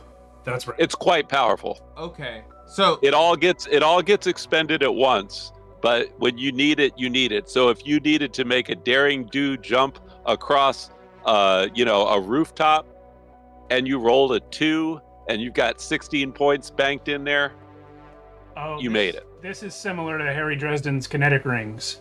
question, it does say I can do up to 6 charges total, so I'm at 6. You are at 3. You have 6 points. You have used on 3 rolls. You can contain up to 36 points if you got sixes on every roll. So far, you rolled 3 times. You still have plenty of room. Okay. Awesome. That's awesome. And because you're a wild power mage, if you happen to hit a 6, you would get to add 2 slots for the price of 1. Hell yeah. It takes up an additional slot, but the bright side is you only had to spend 1 turn to get 2 charges into it. I have a question about my consciousness. Yes. Do I have any? Because we are walking through a building that's full of smoke that kobolds can breathe in because they're short, and I only look short, but I'm actually tall. It is definitely unpleasant, but you haven't succumbed to any effects yet. Okay. You are trying to keep up the ruse, but you are definitely feeling at a disadvantage while you were in here. It's probably helping the smoke burned my throat act. Yeah. I'm pretending the- to cough every now and again. Yeah, just to keep up the thing. Even though you can't see, you figure the thing to do is probably look passive and cough once in a while, and you're probably fine. Inside the building, the leader of the kobolds turns to you, Chad, and says, "Are there any more greens?" I shrug. I've lost the other greens. I don't know. No more greens. Now give this prisoner to us. Mine. Charisma roll. Here we go, guys. Oh god. He puffs up a little bit, but even though you seem to be seen as a kobold to him, you seem like you're a bigger kobold than he is. So he just says, "Fine, tie her up." I will tie her up very slowly with a rope that I hope you are using a rope like it outside. I have no knowledge of what's going on inside, huh? There's a piece of rope in here. There definitely is. This looks like where they have sequestered people previously. Okay. They disappear into the smoke and flames while you are doing that. Okay, great. Because this is an image, and I can't touch it, right? You can touch it, but it doesn't interact. You're right that it's difficult to interact with. Sorry, hold on. I'm being straight here in LA. What was that? There are things that you can it's difficult to interact with this image. If you were to do it any significant damage, it would disappear. It would be dispelled. But I can feel it. You can kind of play act with it, yeah, a little bit. Especially if Glynis is trying to use her mind's eye to help you along. Yeah. Okay. Bembo, Glynis, you are up. One view is on street side, the other atop a building, flame between you and where poor Chad is stuck with the image. Can I hear through my image or no? You cannot. Okay. You can't hear or see. You would normally have to have line of sight. You're kind of going on instinct right now. Okay. I want to see if I can peer in through the door to see if Chad is alone, and if he is, I want to try and just keep a line of sight but still. Give me a dexterity roll. Trying to be mindful of the smoke and flames outside. Go ahead and try to give me a dexterity roll to see if you can sneak up there. Okay. 10. Do you wish to dump your ring into it? No, I should hold on to that. Yeah, I keep. Whap! A rock hit you in the face. 2 points of damage. Okay. It came from the south, across the street. You made it, however, to just outside of this burning building that they're in. So you're there, and they're just inside this building here. Someone threw a rock at you from across the street. It felt like a sling bullet. Can I see who that was? Am I able to tell? Where Yeah, that easy came from? wisdom roll for you from up there, Bembo.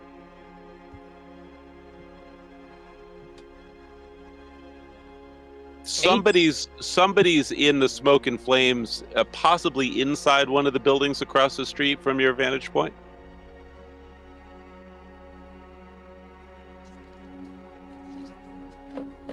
In the room that you're at, is there a way to go down? Did the things go down? Are there any cellars or anything that I can see? No cellar here. You're on the ground floor of what looks like it was maybe a warehouse at some point. Some of the materials have been burned. Okay. That is when you guys hear Bart. Hey, you idiots. Guess what I found? What did you find? It's big and red and breathes fire. Let's go with him. Oh, glad that you're safe. Yeah. You guys run. Bembo successfully jumps from building to building and can scooch down if he desires. Yeah, I'll do that. As you gather yourselves. And Bembo, if you do that, as you're kind of following Bart east and taking careful cover,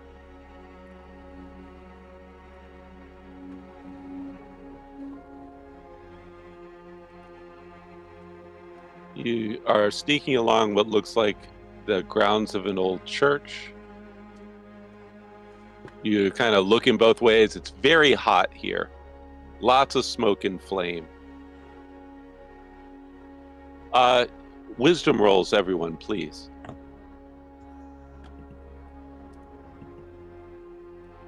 Ooh, that's 6 for me. I've been so unwise all night. That's all right. Glynis, this time you sense it before you see it. But for some reason, you have a reason to look up at one of the towers on the church. And this is what you see. Then slowly, a giant eye in the form of glowing energy slowly drifts down to the pavement.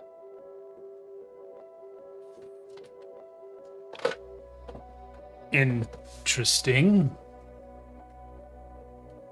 There's an eyeball. It's this way. Bart seems to have taken no notice. Bart, what about the glowing eyeball? Oh. We should kill it, I guess. Should we? Whose eye is it?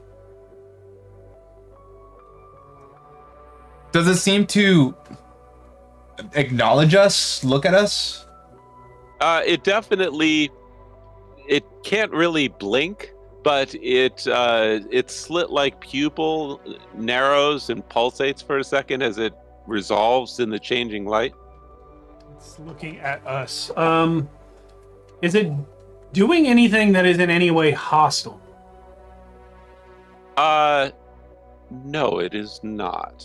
It is keeping its distance. It has just floated down. It's just hovering. It's maybe, a couple of cubits across. It glows faintly red. It's as if it's made out of energy rather than a big piece of meat. And it is, it's just staring back at you. Glynis, is it possible this is the manifestation of some sort of scrying spell cast by the dragon? It might be. I've seen this. Have I seen something like this before? As you're regarding it, and I'm going to have you give me a wisdom roll, but you are shaken as you hear that zip and a smack. Another sling bullet comes from across the street. This one takes out your image. Oh. Poof. She's instantly dispelled. Go ahead and give me that intelligence roll. It was an 8. Oh. What's your bonus? A 5, right? For intelligence? Yeah. That is your 5 bonus? 5, so... Yeah. That's enough. That's a dirty 13. That's fine on a 12. Yeah, you recognize that. Someone is casting a mage eye. I think so, and I think this is where... It's an observational spell. Someone is scrying you from a distance. I show the mage's symbol to the eye, and just touch my chest and just I am a mage as well. I don't know. Comes closer to you. It looks you up and down, and dispels. Okay. I'd like to look at where the rock came from. Same. Yeah, without a doubt. Everybody give me a hard wisdom roll looking south. That's it. Yeah. 22. Glynis 21, rather. and Bembo both, yeah, you definitely think that there's some more kobolds over there in those buildings across the street. Best we hurry. Yeah, let's follow. Bart is like, guys, kill dragons. Yeah, we're following. Let's go with Bart. Let's I go. don't feel the need to fight a horde of kobolds right now. Neither do I. If it was just one, I'd say let's get him, but... There's a lot of them, yeah. Yeah. Alright, follow Bart. He takes you further down the street to the side.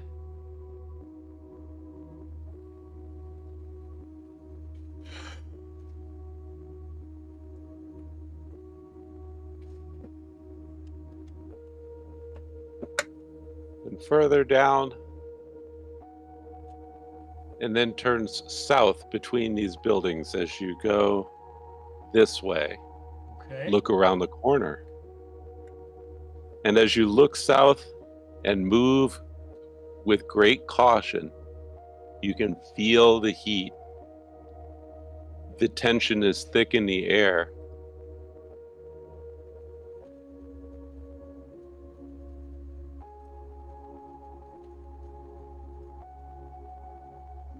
Oh, it's not as big as I imagined. It's probably 40 feet, maybe 50 feet from tip to tail. Okay. Big as a good-sized house, probably the mass of an orca. Yeah, it's bigger than an elephant, but I was picturing something more Godzilla-esque. It's very hot here. It's big enough, and it breathes peacefully. fire. Not for long. Well, Glynis, here's your chance to talk to it. Okay. Just hold on a minute, Bart. I want to see what happens. I slowly approach the dragon with the symbol up above and say, "My name is Lady Glynis Dale. I have been in search of the mages of old who were once associates of ancient dragons. 200 years ago." Are you others following, or are you keeping your position? I, with my hat on, will be visible but stay way back. I'll basically stand right where I am now. Bembo? Yeah, I'd like to get in between the other two buildings. These over here. Yeah, no problem. You can climb right up, run the gable with cat-like grace. You can either stay on top of it or you can drop down. Your choice. I'll stay on top. Okay. You are able to just slide right down there if you need to get to the ground quickly. Glynis, continue. There was an alliance, and it was lost. I would like to know why, and I would like to know how to restore it. You listen intently for a response. The flames, the heat ripples the air between you and the drake. The smoke is thick. You hear a deep subsonic snore. I think it's asleep. Well, wake her up.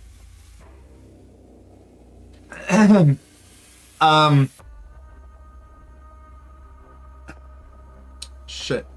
I can't. Well, its presence is hot, right? Very.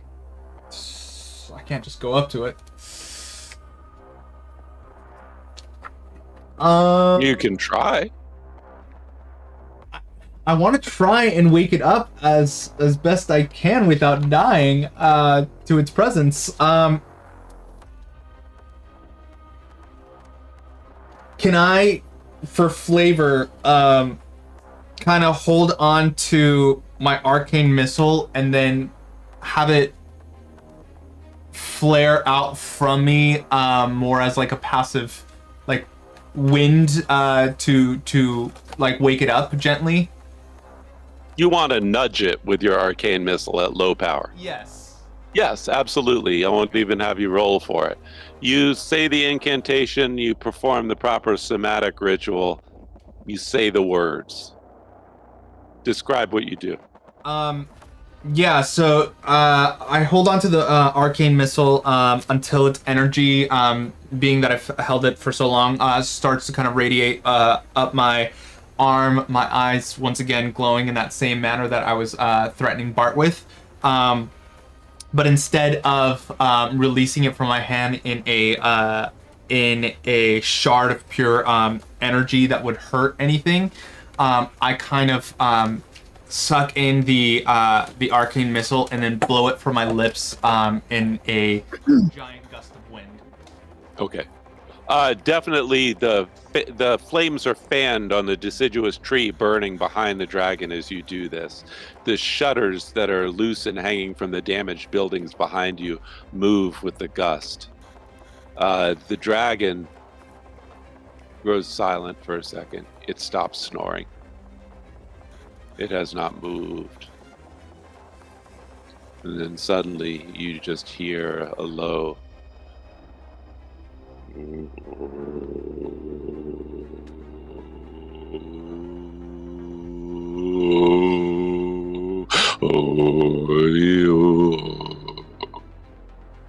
and in a low sonorous tone you begin to hear it throat sing in a language you don't understand.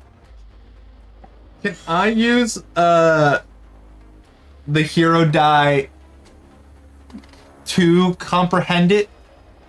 I was going to say It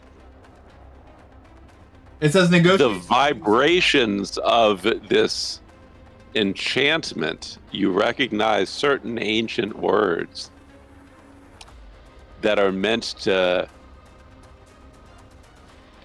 ensorcel you, Oh. but it is completely repelled by what you have. Hell yeah. It's trying to control you. It stops singing.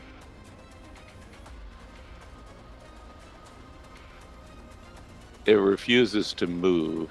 Its still curled up in a ball like a happy cat. Talk to it more. Well, it's trying to control me. The second you go combat mode, we're all running in. But for now, it's your show. Can I try and replicate the sound? Sure. This is going to be. Are you trying to essentially learn a spell on the fly? If I can, I don't know. I might as well. Give me a dirty 20, and you do have the option to dump your ring into it if you need it. Oh, 47. oh yeah. What do you try to tell it to do? It bolts upright and begins to wake. oh god. Yeah, there's more. Yeah, I tell it to to listen and be at peace. To be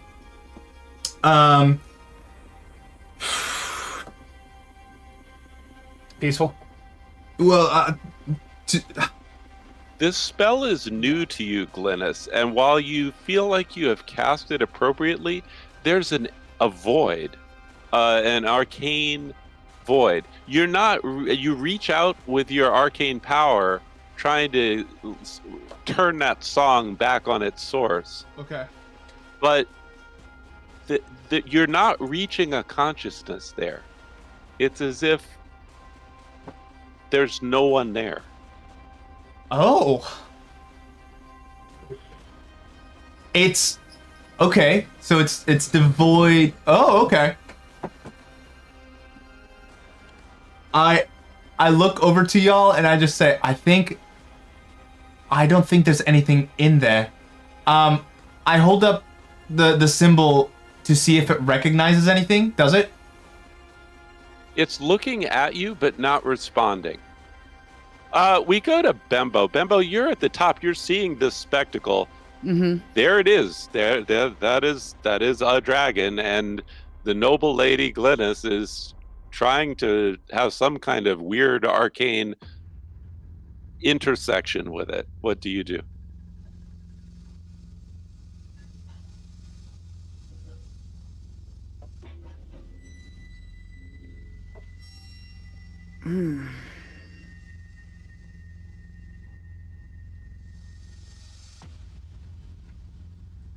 I'm inclined to wait and see what happens. I don't want to ruin anything that Glynis is trying to accomplish. No, of course not. Do you Right. want to? Do you want to Like, try to first- change position or do anything But- different? Slide to the ground, jump a roof. I just want to make sure you got your. No, I don't want to move. Or no. Okay, you're gonna I just. just wanna You're be poised. You're ready. Poised and ready with the Okay. sling. But other than that, I'm just waiting. And Chad, you observe this strange interaction, and you see when Glynis suddenly has an epiphany on her face, and she looks back at you like she's not quite sure all of a sudden, even though she had seized control for a brief moment. What do you do? I ready my new crystal darts to be thrown. Okay. All right. I approach the dragon, my hand out to try to quell its flame to see if I can touch it. You're approaching it. You hear a thunderous crash directly behind you to the west. It was using the same spell as you. This building collapses in on itself. And What was that? you see Phlegethon Ah. fly he kind of flutters his wings and you feel a hurricane as he vaults over that building, tearing through the roof where he had been hiding. He was using. And he lands here. This one disappears. And he just says, "Over here." And then he breathes flame. Oh. Cool.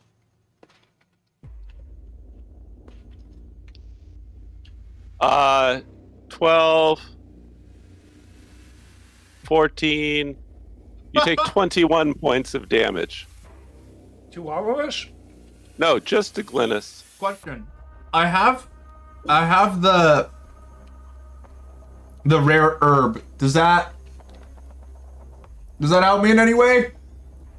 If you had been burning it, it might have. It was burning now. You still, yes, it is. It is an excellent point. I will make you a devil's bargain. Instead of being literally having your flesh stripped at minus 10 hit points from your bones as you fall a flaming skeleton to the ground, you are unconscious and dying for the price of a mere hero coin. I'll accept. Roll a d20 and get a nat 20 right now. Jesus Christ! I can't do it again. Yes, you can.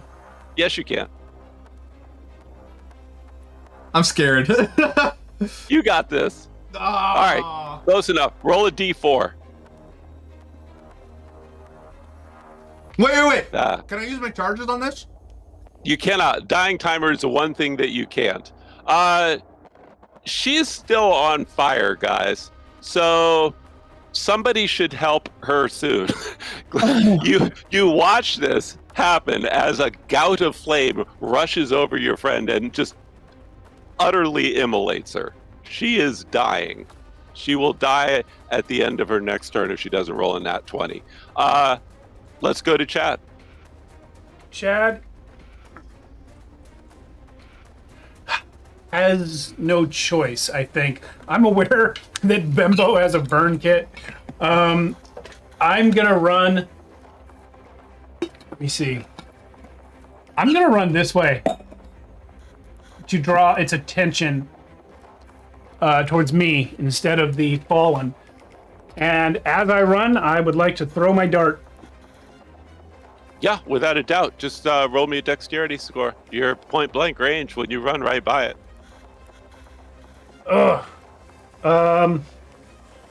Anyway, I can try throwing both of them in the same turn. I'm gonna say no on this turn. However, I will tell you that you threw it. You lobbed it with such force, but you were surprised that Phlegethon moved with such grace out of its way. It went far over it. The dragon sort of ducked down as you went to hit it with the thing. When the thing exploded, it exploded with an extreme concussive force when it landed. Extreme. The dart did? Yes. Like a grenade. Noted. Do you wish to run for cover somewhere? Yeah, just where you did it, around the corner. Okay. I don't see any way to break sight line. Oh no, it's up on a roof. Yeah, I will get. It is not up on the roof. It is down at street level. It is down at street level. Sorry if I can't kind of get it to where it needs to be there. For me to see the. Oh, I thought There this we was go. the edge of the roof right here. This line. Okay, I'm gonna. You can jump into that building if you want. You can take cover inside that. That's a great idea. I'll do that. Yeah, no problem. The last thing that you see as you go into the door is Bart running away at top speed. This son of a bitch. Wow. No, of course. Bembo, Glynis is not looking good. Yeah, I will run up to her and is it enough for me to roll her on the ground and pat out the flames? You could do. You would need to. I would say that you would be extinguishing her as part of your stabilization. You are carrying Okay. a medical stretcher, though, so you will be able to use the rest of your movement to drag her to safety with no checks. You wouldn't Okay. need to roll for that. So if you can just give me a "don't die on me, man," right now with All right. intelligence or wisdom, whichever works better for you, it will I save her will- life. I will roll wisdom. Oh God, I just rolled a 5. God damn. There are no hero coins. The last recourse for Glynis as you drag her to relative safety. Would you like to go into the same building as Chad, or do you want to run down the alley? I'll go in the building. Okay. It sucks. I really like this character. The last recourse for you, Glynis, is to roll a nat 20 right now. For Narnia and for Aslan. I really thought Alzon had more to him than that. Yeah. It's just.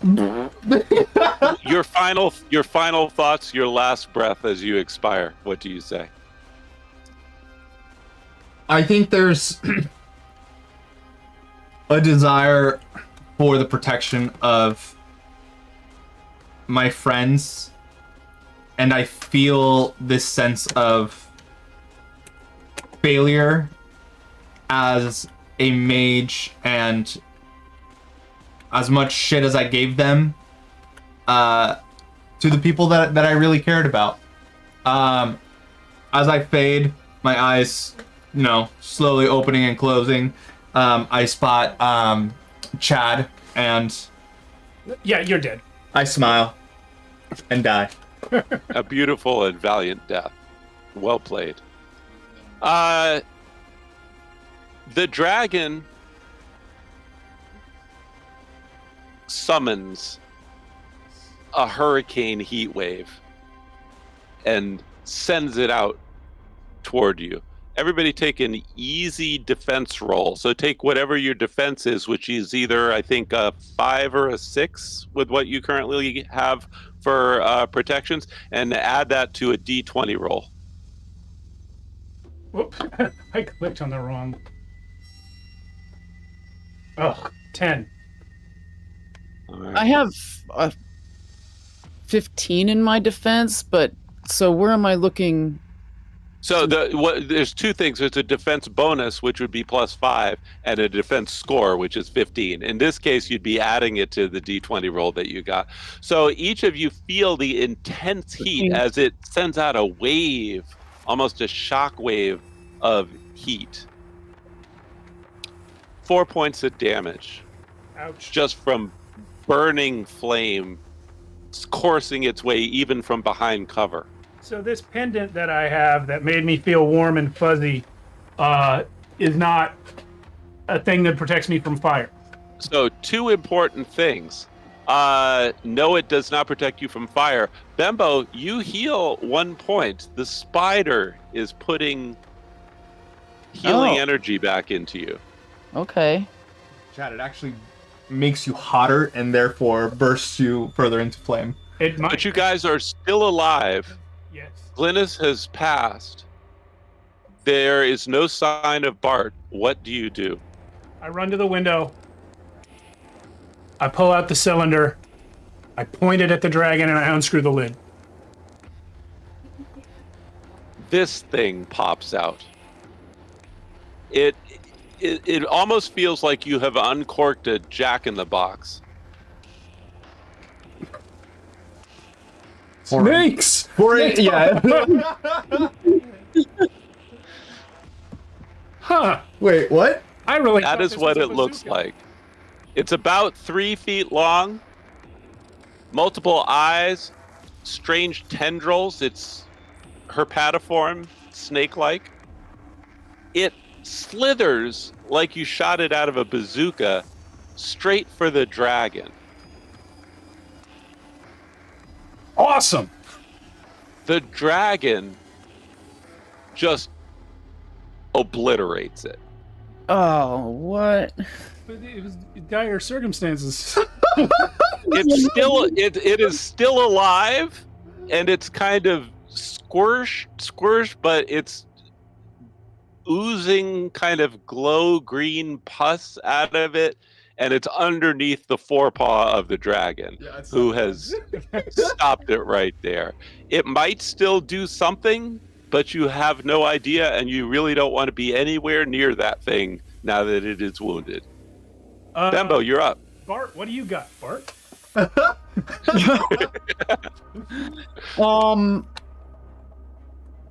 Is there a window? Yeah, there's a window on each side of the building if you want to go out, and a door to the north if you want to cut through the building. Sheesh.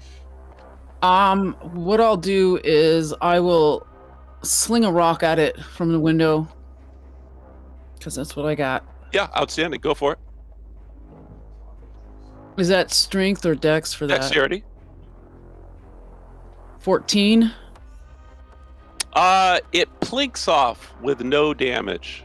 It was a square shot to the neck, but it does nothing. All right. Got to hit it a little harder. Yuck.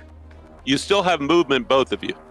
I run to the north end of the building, but do not exit. I just want to get distant from the wall that's facing. I will also get distant in case it decides to flame up the building or something.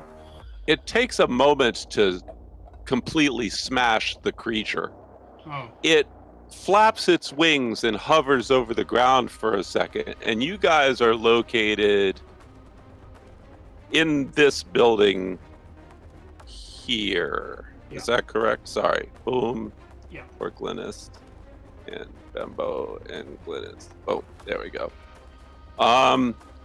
The dragon lands on top of the building. Oh. I forgot I could do that. So it's up there. Well, you still look like a kobold, no?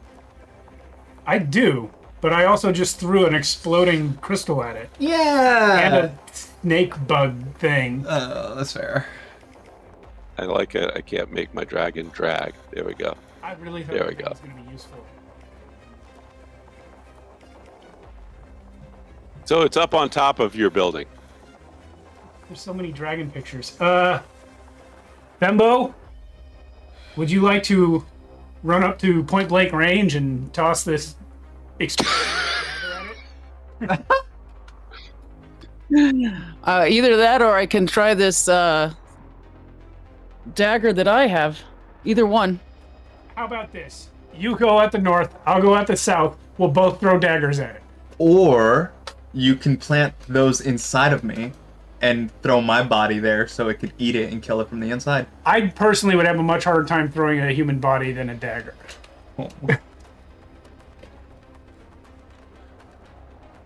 Besides, if it was going to eat you, I think it would have done that already. It's trying to eat you guys. Yeah. I'm running south.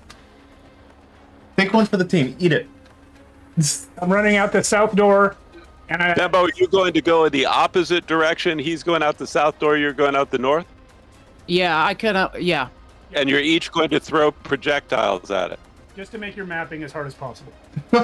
No, we're working it now. I like this plan. It's a good plan. Let's start with Bembo's throw first. Bembo, you'll be able to run for cover into this next building after you make that throw on the run. You're a dexterous man. Make that shot. All right.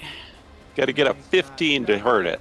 13. That's 15. on the money. As 15. Do roll damage, please. Roll gun damage with that dagger. D8. You gotta be kidding me. It's stuck in its side. You've clearly made it angry, but you have drawn first blood on Phlegethon. Well done. All right. Well, now I don't have my. Stupid. Now, running south as far away as possible, but making the throw on the run, Chad, the last of your crystal darts. Throw the dart. Crit! Whoa! Could you please roll 3d12? Yeah, I will. I will do that for you. 12. There we go. Oh yeah. Oh my god. 28. Outstanding. You guys have done 29 points of damage to him. Now it's angry. It definitely turns.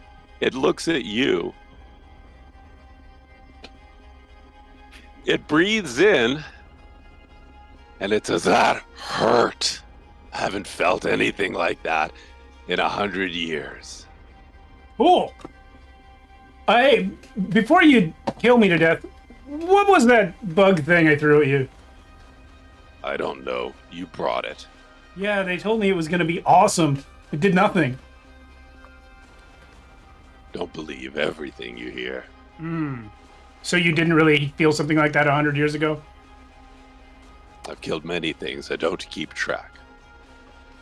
Cool, cool. Anyway, running away now. Bembo, you are just inside that building. What would you like to do?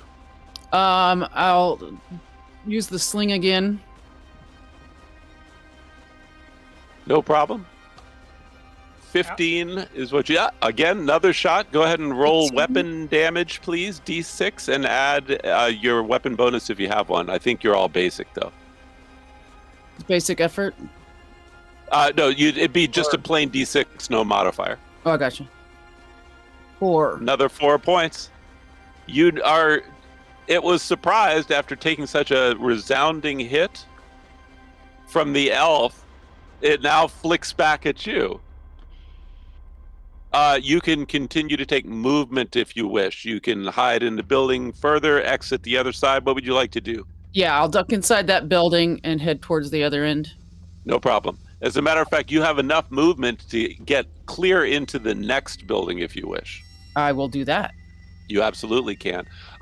Chad, you are here on the cusp of these maps, but you are at least near distance away. It has to decide which of you it's going to follow. It doesn't like you very much, but you have an action now and movement. I will finally shoot at it with my magic gemmed bow. Outstanding. Go ahead and take that shot. I hope I roll 28 damage again. I didn't, though. I didn't do that. The arrow flies. Yeah, go ahead. There's just a lot going on. I'm real surprised by everything that's happened. It pivots and takes to the air again. It is flying and fluttering. It moves down and really just tries to flap its wings aggressively and sort of batter you with them. But you are deft. You are moving.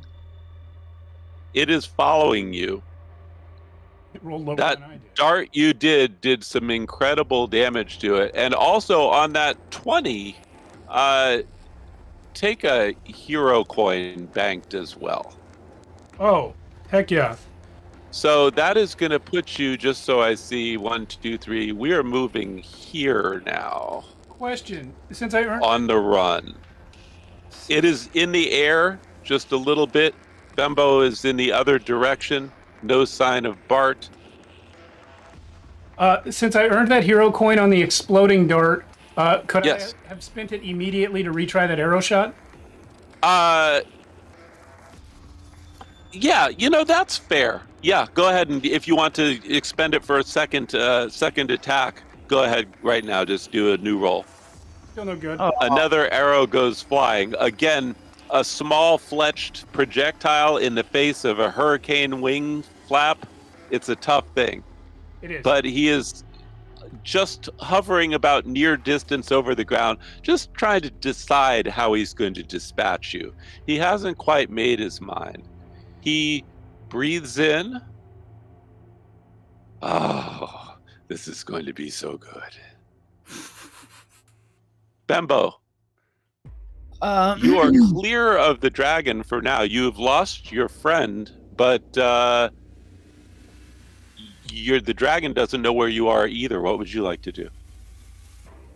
If I climb up on that building, will I have a shot at him? Yeah, without a doubt. If you take movement and do nothing but sprint that turn, Mhm. I can get you on this map, and the next round you'll be able to fire. I can put you up on top of the church, where you'll have pretty good vantage. Oh, You'll okay. spend this turn climbing that where the magi was. You can climb to the top of that bell tower. That works for me. You got it. Phlegethon's still following you. But go ahead. Chad, you are either going to run or fight. I'm gonna fight. I'm gonna Wow, that's crazy. or possibly both. no, because I'm gonna run at it. Okay, I'm gonna put the bow away, draw the great sword, and love it. take a swing. Yep. This is just awesome. Just all the awesome things are happening. I got a nat 20 on the most powerful weapon, but not on any of the other ones. Oh my god. That's all right. You clearly lock eyes with the dragon. You can tell he admires your bravery as he goes for a claw bite. 6 hit points. Only one of them hits. Oh, 7 points of damage. I'm dead. Oh my god. Dead but not dying. Roll me a nat 20 right now. No. Roll me a d4. 3. He tosses you aside after he chomps down with that bite. You slam into the wrought iron gates over here. Bleeding out in 3 turns. Bembo, you see that terrible thing happen. The dragon takes one more turn.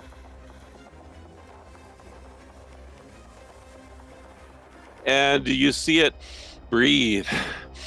Breathe. You feel the heat getting hotter and hotter around it.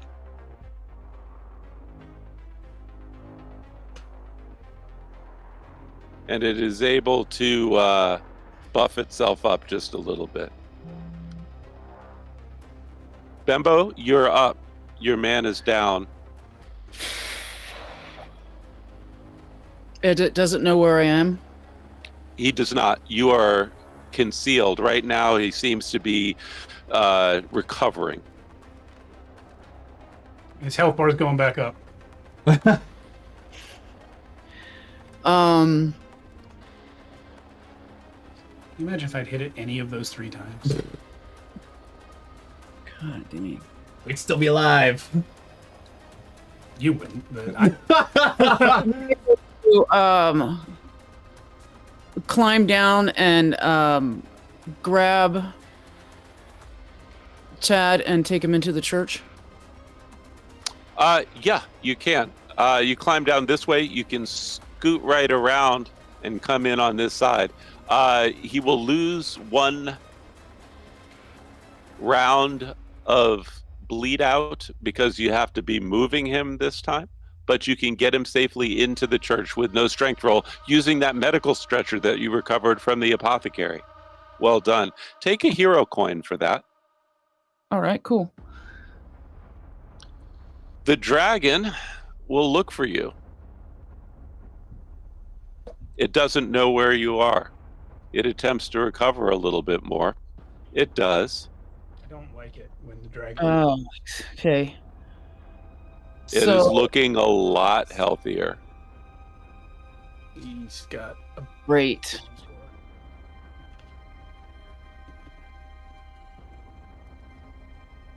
Man, I really wanted to follow up that explosion with any hits. Can Be alive. You and your living. I give him oh, he took piercing damage. Can I use the staunch root on him? 1 round went by, but I'm going to call rule of cool on that. Yeah, you can. Roll d6. Just apply it straight away and see if you can pop him up. Yep, that's enough. He's up with 1 hit point. Dying timer is arrested. You come to, Chad. Your life has been saved by your comrade. You have 1 hit point. Sure do. Bimbo, while I was out, did you figure out what this pendant does? No. Damn, me either. Well, I tried to... You got the sense while you were out and bleeding that you were somehow almost floating above your body, like you would have lasted a lot longer than that roll. Oh, it's a totem of undying.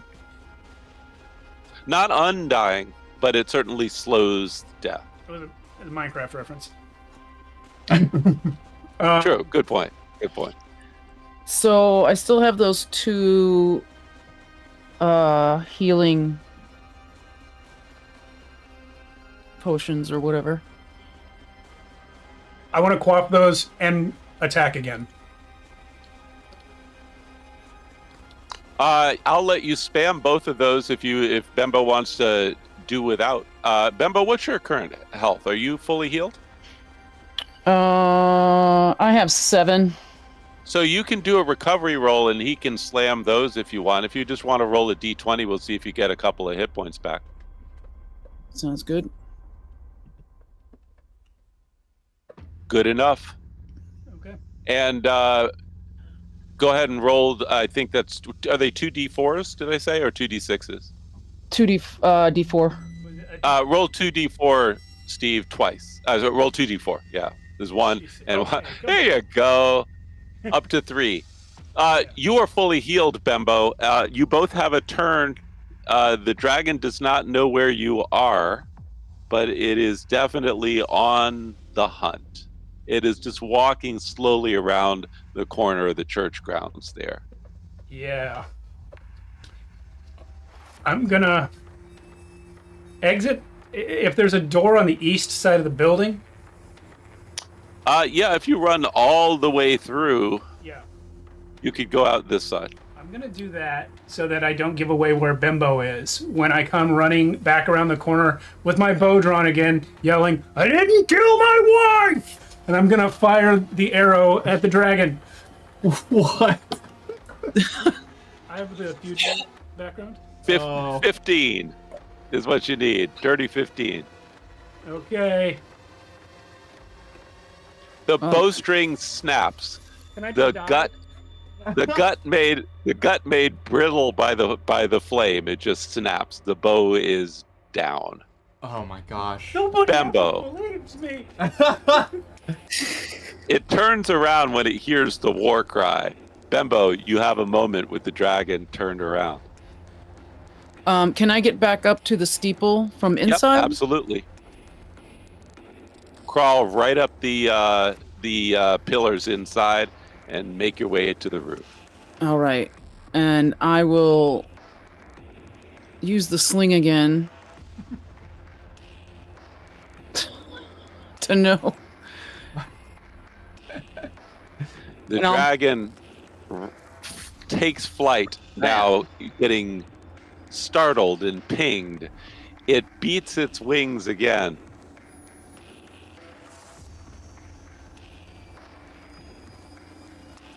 That dagger is still stuck in its side Oh my gosh. and deals it another 5 points of damage. It falls back to the ground, surprised, as if it has been harmed. Great sword back out. Even though this kind of draw is impossible with one of those. Anyway, because I'm an elf, damn it. Do it. I am gonna spin this thing around and jump for its eye. If y'all... Here I go. Oh, That's the best roll I've gotten in. God. So, take that, add your hero coin. Bembo, you can lend him a hero coin to try to turn that into a strike. I'll do that. Okay. Very kind. Now you need to get a 7 on this D12 roll. Got it. That's enough. go. Deal ultimate damage, D12, and add your ultimate bonus of another 2. Yeah. 11 points of damage. A mighty strike. Right, 35 points of damage done to right in the old eyeball. Phlegethon. If y'all are able to actually bring this thing down, I will be so impressed. Bembo, we're right on the cusp here. Do you wish to take your action before the dragon strikes? Yeah, I will. I'll go ahead and try to get it with the sling again. Okay, roll. Another plink right off its iron-like hide as the dragon claw bites. There we go. The 15 hits. Well, I don't know what the modifier is. They might all hit. You are down again. Cool. Roll me a D20. Roll me a D4. 4 rounds. So actually, roll me another D4. Outstanding. You actually have 6 rounds. Oh boy. Bleeding slowly and leisurely out, shoved into this bush. Bembo, make or break. It's do or die time here. You're on top of the roof. The dragon is mostly unconcerned with you because you've been ineffectual, unfortunately, up so far, despite gaining superior position on it multiple times. What do you do? What can you do? You're up there. How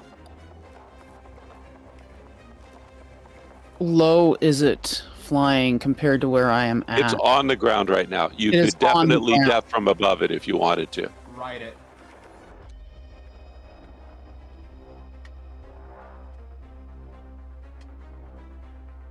I'd like to jump down onto it and grab that knife Yeah. And re-stab it with the same knife. and re-stab it. Yeah, that's what I Give me do. a hard strength roll to attack it. So that means Okay, there's no, that means a dirty 18. Oh shit. So 16 or better on a d20 roll. okay. I don't have any strength modifier, so Oh, I beg your pardon. I'm going to let you use dex to do it. 16 Okay. or better on a dexterity roll. all right, here goes. You vault down, you slide down. There are terracotta and shale pieces coming out. You land, poof, perfectly right there. You reach down and you grab the thing, but whatever you stuck it into is as tough as that volcanic glass. You have hit it right on the strongest part of its back. It cannot claw or bite you. It can't even wing buffet you. Could you give me a contested strength against this dragon with my +6 modifier? So a 25. Fuck. Oh no. 19 is what all I got.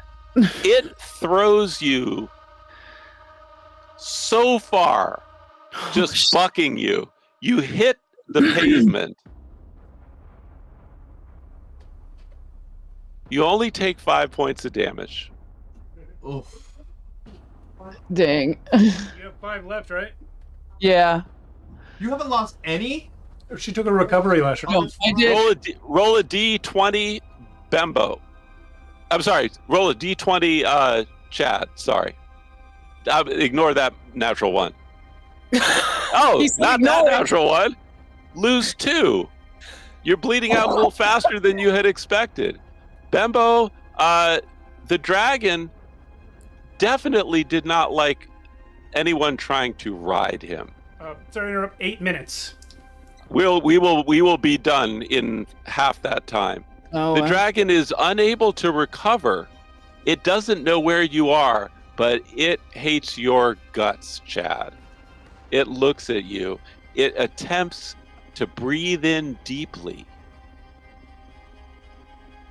And it exhales. And burns you to a cinder. Oh my god. That's crazy. Is that the best you got? Final thought for Chad as he is literally consumed by dragonfire. Oh, that's who killed my wife.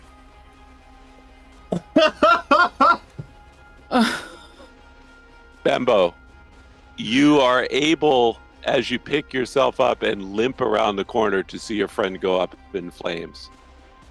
Do you stay or do you live to fight another day? It's almost I'm- Bimbo. I'm gonna go after him with my quarterstaff. You also you have a quarterstaff. You also can use basic if you just want to punch the shit out of the dragon. Do it. Additionally, the great sword is on the ground. Oh, is it? Yeah, mine's Yes, right. it is. Do it. Oh, I'll go grab that. Okay. So flat roll, you just have to hit a 15 to do ultimate damage to it. You run up, you grab your fallen comrade's greatsword. The handle is hot from being burned, but you don't care. You take the swing. The dragon rears back. That's unbelievable. Oh my He comes down with all his force, clawing and biting.